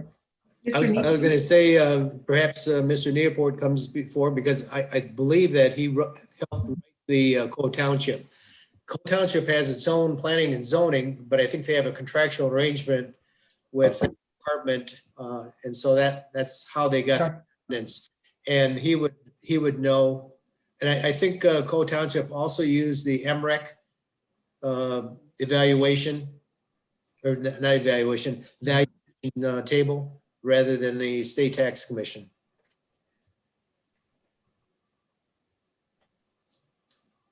Yeah, Margaret, sorry. So I guess what I'm thinking, just for whatever it's worth, is that, this isn't one of those decisions that has to be made today or Tuesday at the board meeting. I'm thinking that maybe we need to have, in another round of board meetings, have Pete Preston and then have Steve show you the latest kind of spreadsheet information that's based on how to pay back the loan for the jail.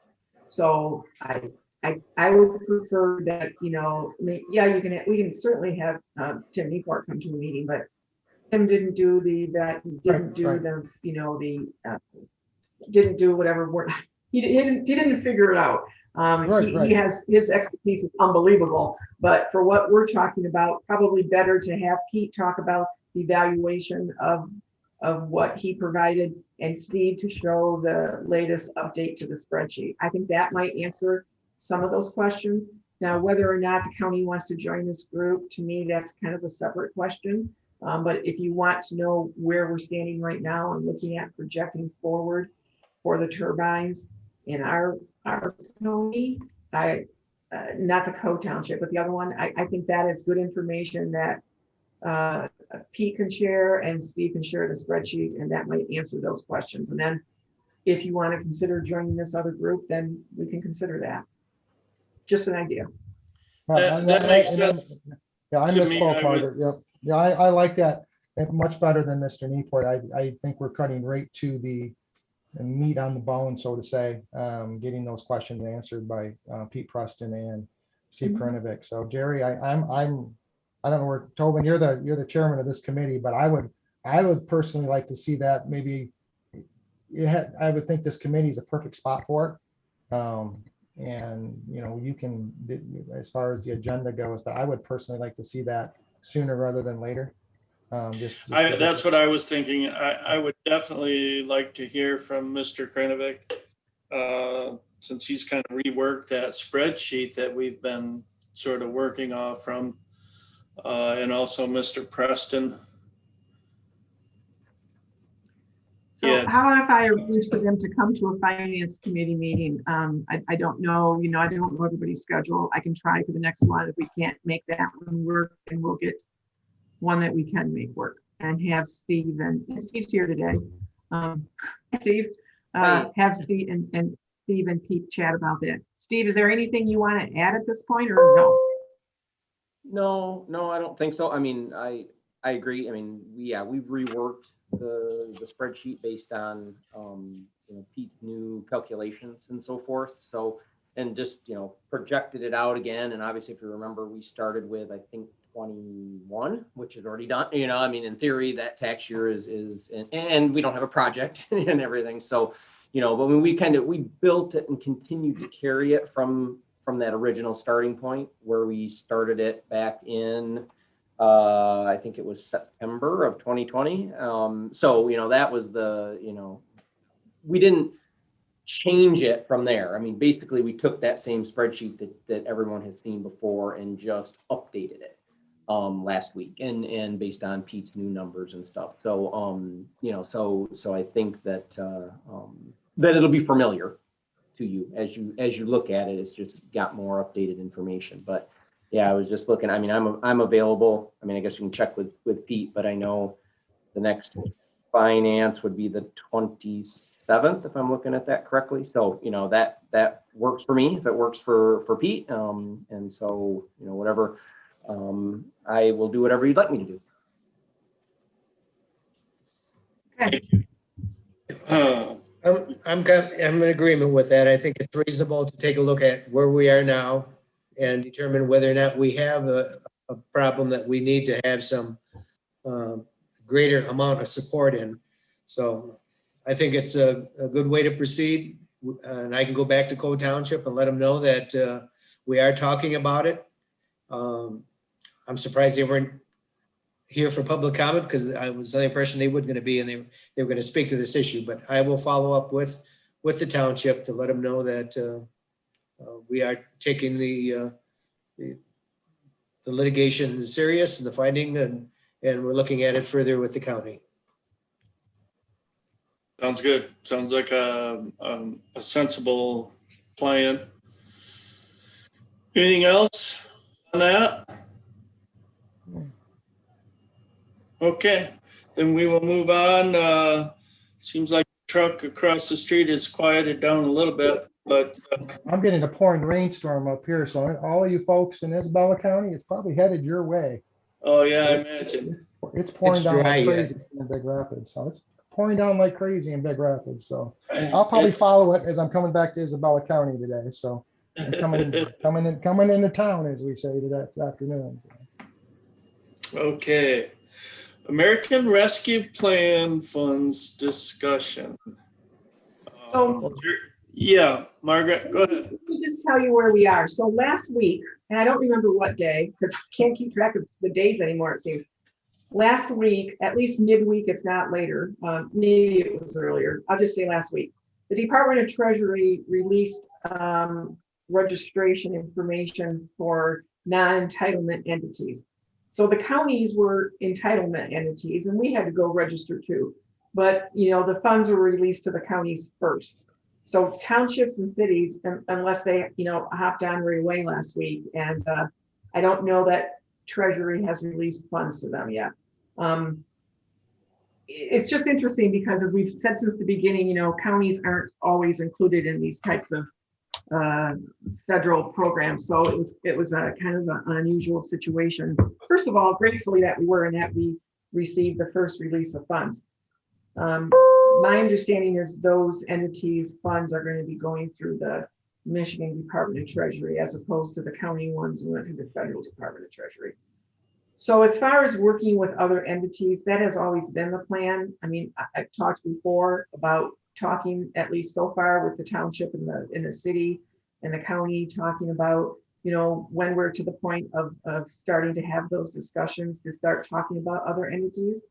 I will tell you that it's a work group. So that's what the ARP group is. It's a work group at this point. It was always the intention, and I believe I said this before, it was always the intention at some point for us to probably expand and look at eventually if the Board of Commissioners said, hey, we're interested in joining with and I'm just making this up, with this entity and that entity to provide this type of services, and we can all put some of our monies together to do that, then that's what we'll do. I can tell you that the work group for the county last week when we met, the number one subject that came up that we think that, we want to be looking at moving forward, and it would require and certainly be beneficial and to everybody's benefit if this was a big community-wide project, but it's the broadband. And the broadband is a huge issue, which is one of the main issues that this money can be spent for. Broadband issues, have come to the forefront in COVID, primarily when you look at how many children did not have access to Wi-Fi for their remote education. And, you had people in some areas that were going to McDonald's because they could hop on their Wi-Fi for their kids' education. And, all of us even, doing our things now on Zoom, some days people have problems and other days they don't. And, who has access to what, and who's got a jetpack, and who's hardwired, and who has it through their cable, and who has it on their hotspot. And it's a major issue. And so the work group last week, that was kind of one of the main subject matters about talking about, if that was something that the county wants to spend some of the energy and effort and funds on as we move forward, then that is going to be something that broadband needs to be across our community, our whole county, correct? The whole geographical of Isabella County. I'm sure Nottawa Township has worse broadband problems than the city customers have. So I think that, I think it's a misunderstanding, or I'll just say that I think it's a misunderstanding that there isn't any cooperative discussions going on. There are cooperative discussions going on. And I meet with the city manager and the township manager twice weekly. Sometimes not all of us are on the call, but we meet twice weekly, and we have since a year ago, March, when COVID started, because we thought it was important to share what we were doing as far as moving forward with COVID practices. And now, although we're not in that same position, we're always going to have things in common. And that relationship is very important to the county. And it has served us well to have a great relationship with Union Township and the city. But there's all sorts of other townships out there and other municipalities. And I'm sure as we all move forward in this, we will all be looking at general things that working together makes sense. But, to imply if there's a lack of leadership or a lack of working together, that's just there, that I just don't see it that way. I think that we are working together, and I think we will be working together. And if townships are having issues, registering with Department of Treasury for their funds, I can tell you, I don't want to say we had issues, but I don't know what the state registry is going to do, but the federal registry was it was a deep dive. And, I had to put my social security number. They did a face recognition thing. I don't know what else they did. They did a lot. So I think the townships, as Commissioner Jaroszewski said, it might be difficult for some of them to get registered. I don't know how I can say that we would be happy to help them, because I don't know who's going to want to give me their social security number, but we would be happy to talk to somebody and say, okay, what can we do to help you? I mean, I think we all have that in common in our community. I think we all want to help each other. And we have lots of examples that we can prove that happened. So I don't think that we're behind. I was on a call last week with county administrators across the state, and many of them, those who had, end of calendar year, fiscal years, they just completed their audits, and they have not spent a lot of time and energy on the ARP. And most counties are kind of doing what we're doing, taking it slow, kind of looking at other options. Yes, we did a couple things. We did the public safety payroll, and we did the lost revenues, but those funds are awaiting us to do other things. So I think that we're starting slow and steady, and that's what we need to do. Remember, these funds don't need to be expended until December 31st of 26. And so we have lots of time to be thinking and working together and coming up with something. So that's my opinion about it. I take some exception to the characterization, and I think that we're trying hard to do the right thing, and having a work group of people who represent the court and the elected officials and department heads and a couple of my staff members, because we're the ones who are going to have to keep the reports and keep the records and go through the audits and answer the questions. So it just makes sense to have the accountants from my office who are going to be working with that day in and day out as part of that work group, so they know what happened since the beginning. But that's kind of where we are. I think Commissioner Hope is frozen up, speaking of broadband. Oh, no, he's back. So we're all having Wi-Fi use today. So that's just my comment, Mr. Chairman, and for whatever it's worth. Thank you. Mr. Krenovic, it looks like you're wanting to chime in there. Yeah, no, and just to kind of fill in, a couple of those gaps. I mean, the locals, the NEUs that Margaret mentioned, the non-entitlement units, they have until July 27th to do that. In fact, I work, I think about 15 of my entities I'm working with to either assist with the application and definitely assist with the lost revenue that Margaret had mentioned, but it's not nowhere near as onerous as the federal treasury. There's basically 3 forms that they have to fill out. If they go to Treasury's website, there's some signatures that they have to fill in. There's a top line budget that they have to provide numbers for. Treasury has a letter out there defining that, so that's out there, and then so that there's a form that they have to fill out and put that number on and sign, and then there's 2 other forms that they basically have to, I think, print and sign is what I'm kind of seeing as I'm reviewing it. So it's nowhere near as onerous as the county and all the metro cities and the counties have to do. It's no facial recognition or anything like that, thankfully. And so it's not bad. I mean, and again, this isn't a commercial for me or for Maynard, but I mean, if there's somebody that has a problem, I'm happy to talk to them. And like I said, I just was working with 2 entities yesterday and they're smaller townships and they're maybe freaking out is not the right term, but they're nervous, but it's not as bad as the larger dollar amounts. I think I had one entity that was 153,000 is what they were getting. So, I mean, it pales in comparison to the 13.55 million that Isabella County is getting.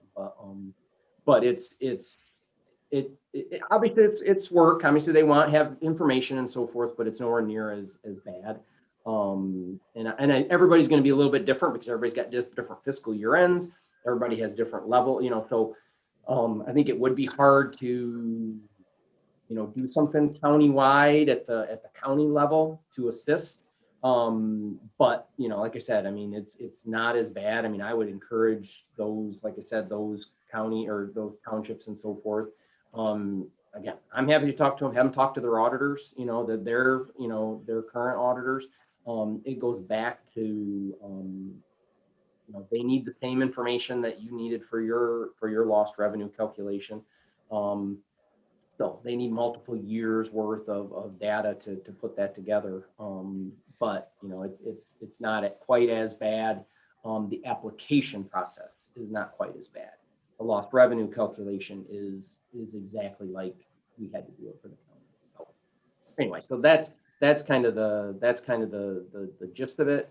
July 27th is their date, and like Margaret said, they definitely still have plenty of time to spend the money. And I stole Margaret's comment last night as I presented to one of my township, and I said, we want to go slow and slow your roll, and kind of slowly ease through that and carefully make a determination of how the dollars were going to be spent. And so that's kind of how that's been my mantra, as I've gone forward too. So I think it's a good one for you to continue. Commissioner Jelezinski.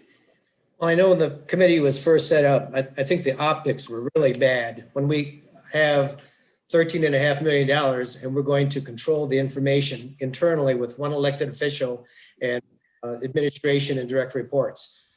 I think that was bad. It was a bad decision. I suggested we have some additional representation, a county board commissioner. I mean, you have several, they go around through the county. We meet with the townships. We have our ear to the ground and probably have something to be able to put into this committee. If I'd have been appointed to the committee, or perhaps Frank Engler or Terry would have been appointed to the committee, maybe we could have said the townships are struggling, where they need some help. What can we do to work together? Now, my understanding is administration of these funds is a reimbursable cost. Well, maybe there could have been some way that everybody would have chipped in to get this process moving.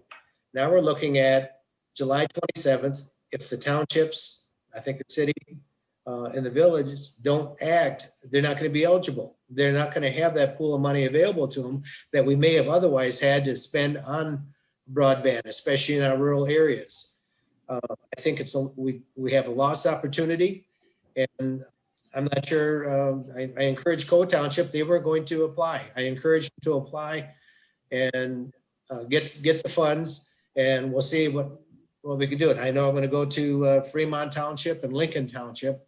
I'm not sure when Chippewa Township, they're probably a little bit better able to move forward with this than those other three townships. But we're more than just the county, Union Township, and the city. We need to reach out to the people in the rural area and work with them too on this. But I'm thinking it's probably too late. I'll talk to my townships, but I don't know who's going to talk to the other townships that are having the same struggles.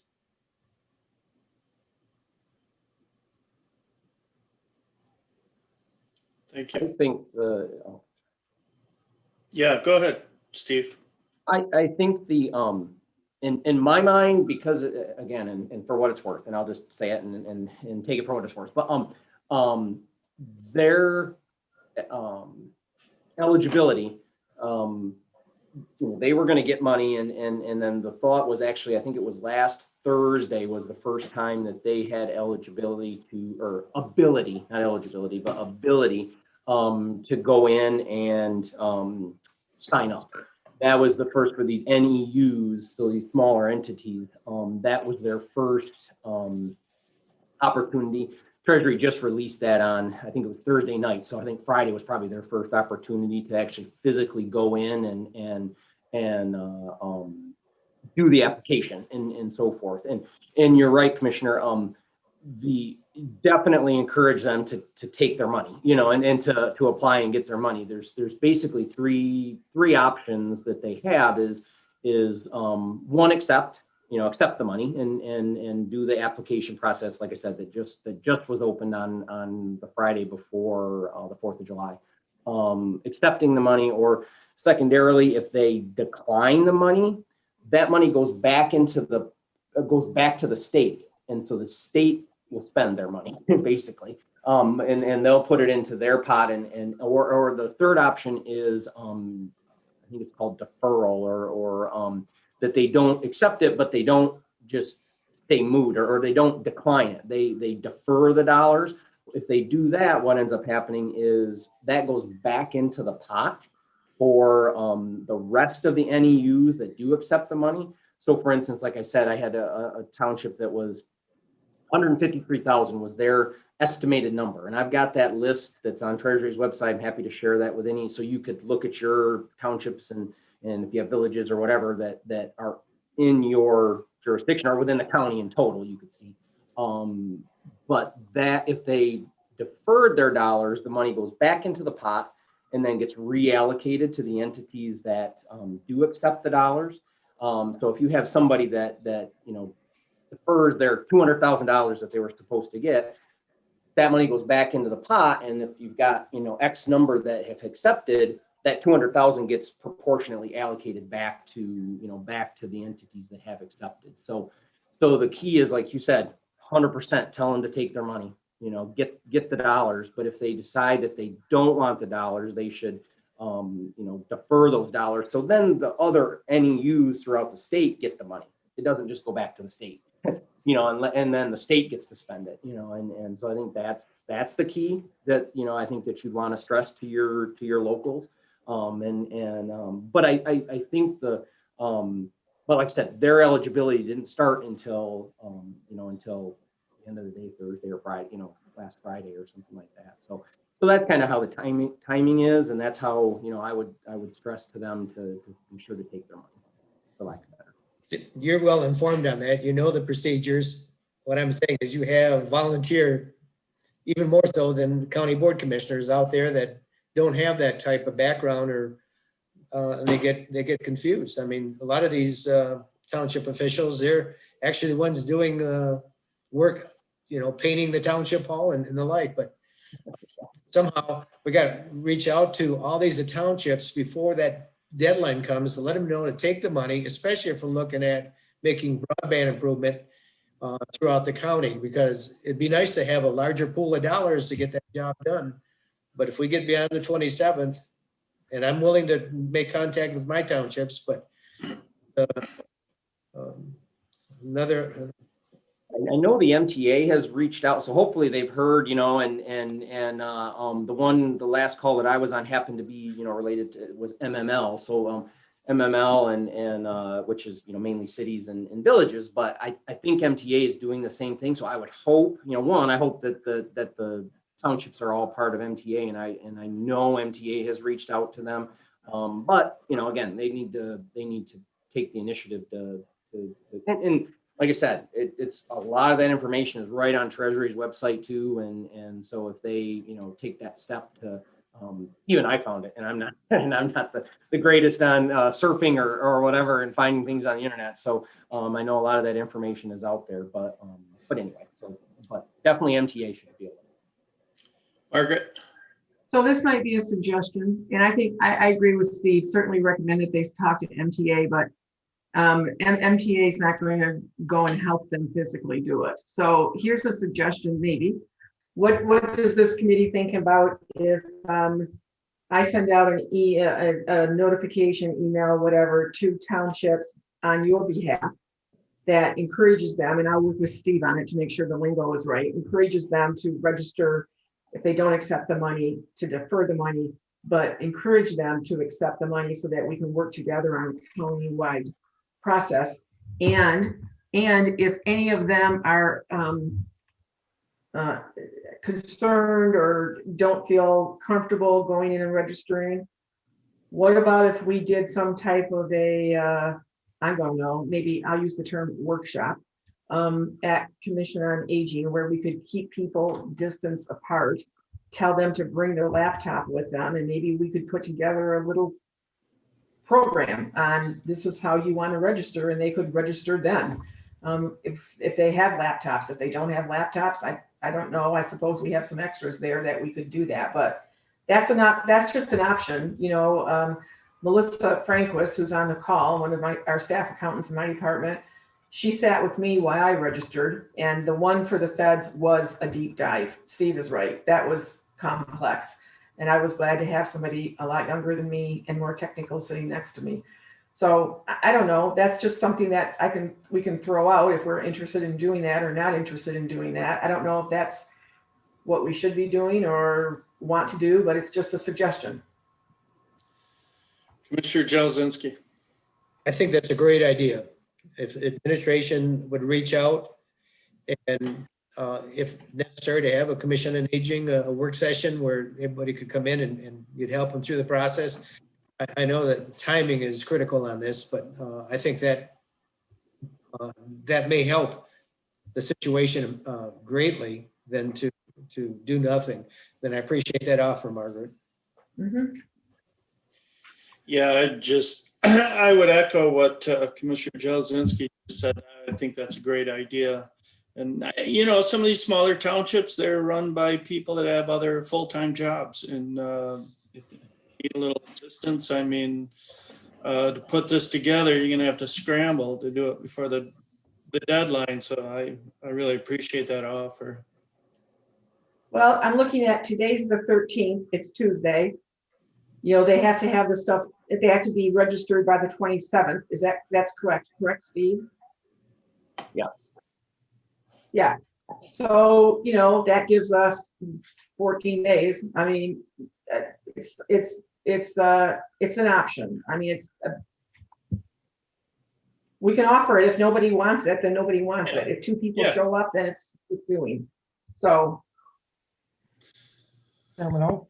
Yes, Margaret, I think that's a good solution to this situation.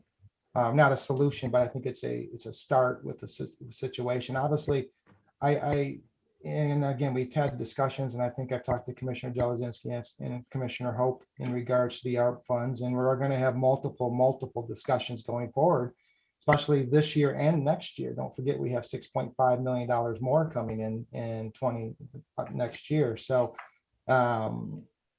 whether my understanding in going forward with this, Jerry, if the out townships and maybe it's part of my situation, I don't want to say being spoiled by Union Township and Chippewa Township, but as chairperson, I do have to recognize the outer townships as far as as my commissioners' concerns with that, and I thank you for bringing that to my attention as far as your input on that goes.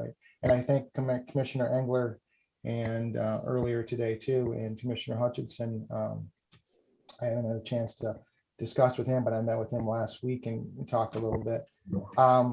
We're all one community, and we need to, if the entities, the townships aren't aware of ARP, this is not something that just got sprung upon us in the last few days. I mean, the American Rescue Plan has been out there and it's been published February, March.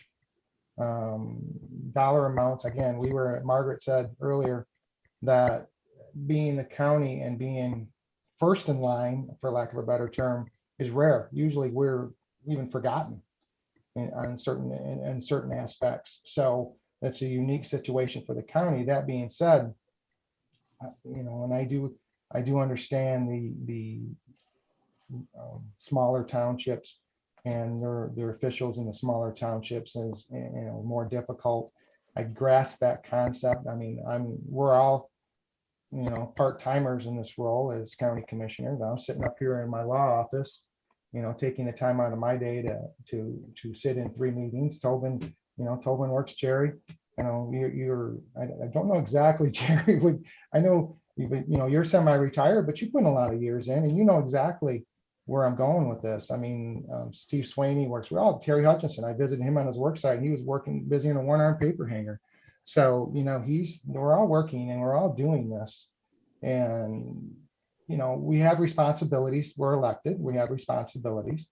And we also, thank goodness, we have people like Margaret and Steve on our payroll, on the county's payroll to handle this and work for us. And again, if the out counties need help, we can get this help immediately to them, make it available to them. And Tobin, I would like, if you could, to, as chairman of this committee, I would think it would be a good statement to Margaret to say, let's go forward with her presentment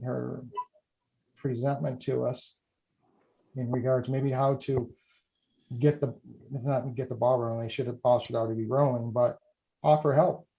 And 2 weeks sounds like a short period of time, but to get something of this importance done, this should be, you've heard me use, again, ad nauseum, acute and chronic. The chronic part of this is the ARP funds are going to be around for a long time. That's the chronic part of it. The acute part of this, as Commissioner Jelezinski said, is pushing up against the 7/27 date. And that's the acute part, and it has to be acted on acutely. Getting this,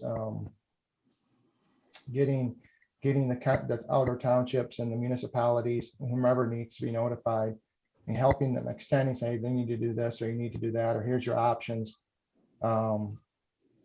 I'm all for that. I mean, that's common sense and a no-brainer as far as I'm concerned. Going through in the big picture, I mean, I think I've shared with Commissioner Jelezinski and Commissioner Hope, we're still in the early planning stages, whether we put, Margaret continues on in her, the committee that's involved in that. I mean, I think it's going through, what I liked is it's going through this committee first. I think that's a good starting point, finance and administration in this committee, in this setting. Again, I can't emphasize it enough. We're looking at acute and chronic problems here. Acute, get the outer layer, get the townships and or the municipalities that aren't actively, either not actively involved in it or have questions, get those solved quickly. Give them the opportunity, and B, going forward, there are avenues out there that we could explore. But like I said, today we had a presentation on, I know you can't use any of the funds from the ARP, but first blush, a $2.6 million thing in just our county budget itself. So again, I totally support the idea of broadband. I think that's a great idea. But in the acute situation, yeah, I am full support, Tobin, if you would like, as chairman of this committee, to ask Margaret to follow up with her plan. I would be 100% supportive of that. Yeah, I agree. Margaret, that's a great plan. If we can assist these townships in any way possible, absolutely. I'm all for that. So let me ask, particularly those of you who are, I suppose that's primarily Commissioner Jelezinski. Commissioner Jelezinski, I'm just trying to think this through in my head. I'm thinking of who I would like to have at that type of an event with me, obviously. And I'm thinking of, my staff and maybe Steve and a couple other people who could help people with the computer stuff. I'm good if it all works. If there's a wrinkle in the sheets, I'm not good with it when it comes to that. I'm happy to talk and host and try to make people comfortable and give some oversight. But what do you think about, I'm concerned about doing that necessarily at what time of the day or whatever is the best for townships. I grew up the daughter of a township supervisor. My dad had 2 other jobs besides being a township supervisor. So I remember those as being long nights for them. And I'm just kind of thinking, is that something that you think, Commissioner Jelezinski, that people would come to during the day, or would it have to be at night? Because many of these people work, correct? So it would be best to have it in the evening? Yeah, that's my thought, is a lot of them do work, and we do have some retirees, but it'd probably be more able to get participation with an evening cramp. You look like you Yes, have I'm so sorry. myself. I just put my foot up and I must have. I thought maybe I said something and I was getting a reaction, but then I'm thinking, no, it's gotta be cramp or something. No, it's traffic. I apologize. Yeah, let me get with my team. I will talk with them today, and I will get something back out to you guys. We'll see what we can pull together here. That sounds good. Chairman Hope. Commissioner Also to Margaret, if you could, I will notify Terry and Frank too in regards to this. In regards to our discussion, I'll notify them to reach out to their townships if they haven't already, or that you'll be sending them some information from this committee in regards kind of like the I'm going to say it again, the acute plan in regards to this potential problem, not potential, but this problem.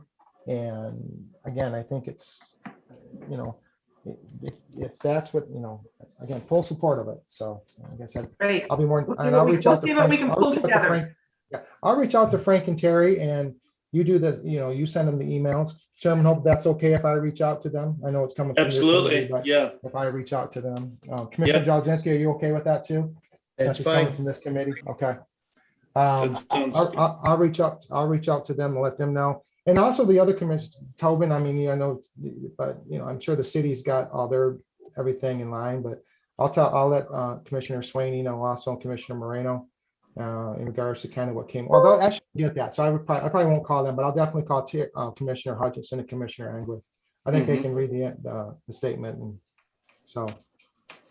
So hopefully too, we can have something to announce Tuesday. at the board, at the committee work session. I mean, it's today. So we're gonna have to get this pulled together this week so that people have enough notice. We'd have to do it probably next week. So I'm sure my staff is going, why did she bring that? Who's we? What mouse is she? No, that's why we have discussions in committees. That's the whole purpose of government is to get this done, because like I stated earlier, we're 7 board commissioners and this is, for lack of not even part-time gigs for most of us. This is just what we do to help. We'll pull help it our together. communities. And We'll if pull it anything that together. we can do to benefit this community, 100% in. So, you know, I think it's, get this done. So, Yep. We will. Absolutely.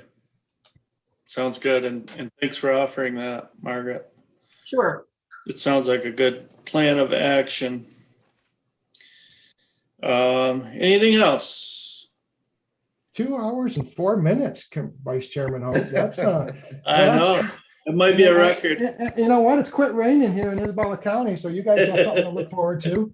Well, now, Yeah. that's Isabella County and Mecosta County. Sorry, It's I got raining Isabella here County now there. There you go. I told you. in it was Chippewa coming. Township. So don't There you forget, go. as I say about Hurricane Grace, Hurricane Jim's coming into Mount Pleasant in about 2 hours. So just let all you know. So Commissioner Horton, you and I need to talk after this meeting about a signature I might need today if you're coming into Mount Pleasant. I got my blue pen. Where's my darn Okay. blue pen at? We'll touch Right base. here. We'll And I'm touch base. told that's the proper term to Okay. sign legal documents. I was Yes, you told have I been always told that. carry, I was told to always carry a blue pen. Apparently it's an old school thing of coming through as copy colors or something like that. Yes, I it is don't- old I've school. heard that. That's Yeah. so my brother-in-law was first time I tried to do a estate signing thing, and I brought in black pens. He said, "Oh, no, turn around and go get some blues." Blue. So of course, you know, not blue.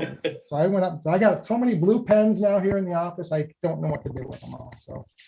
So anyway, so Very good. Yeah, Margaret. Before we break up, talking about the great team I have on my staff, Chris Whitmer sent me a text that says Blanchard Bean Company is a big farm that did some excavation work for the Drain Commission. Ah, Okay. So there's your answer. Thank you, Chris Whitmer. thank you, Chris. yeah, Jerry, you're actually on the screen twice here in my face thing. You're in. Jerry's on the call twice, one with his picture and one with his name. It's been like. I was Does that wondering. mean I get 2 votes? I was wondering if you had yourself, is that why you're on there twice? Or- Well, maybe it's something to do with my mobile phone, because when I couldn't get on, delays, I got on, and maybe I'm still on, but I'm not doing anything here. Oh, yeah, But I'm so that's happy probably that I'm so happy for the 20th coming up. I can't, or not the 20th, yeah, the 20th. I mean, I love having these Zoom meetings as far as non-important, I shouldn't say non-important, as far as some of the auxiliary meetings that we all attend as commissioners, but I really like the face-to-face and the active communications we can have and the banter that we can have. Either this is minimalistic as far as I'm concerned, as far as our communication and our work.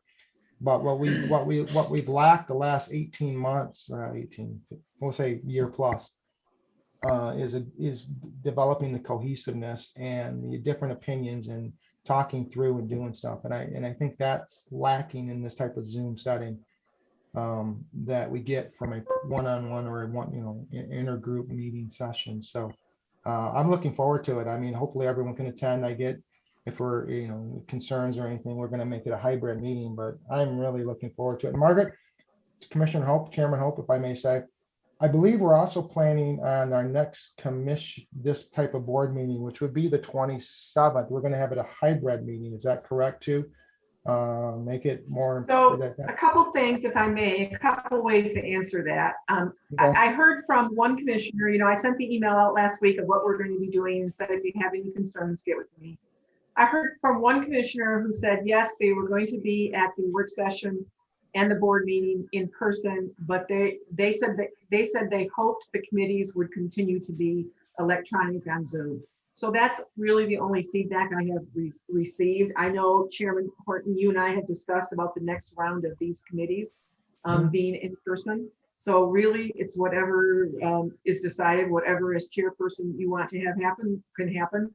The hybrid situation has to do also very clearly with the public's ability to attend and participate.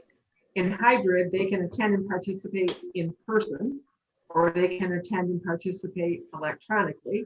And I think moving forward, one of the things that's going to come out of all of this electronic stuff we've done the last 16, 18 months is why would somebody who needs to make a presentation from Grand Rapids drive to Mount Pleasant when they can do it electronically, right? Mhm. So I think that we're going to find presentation wise, and maybe even department heads giving reports or whatever occasionally will be that way. I think it's going to be a decision of what the board wants to do, because we have to be really careful.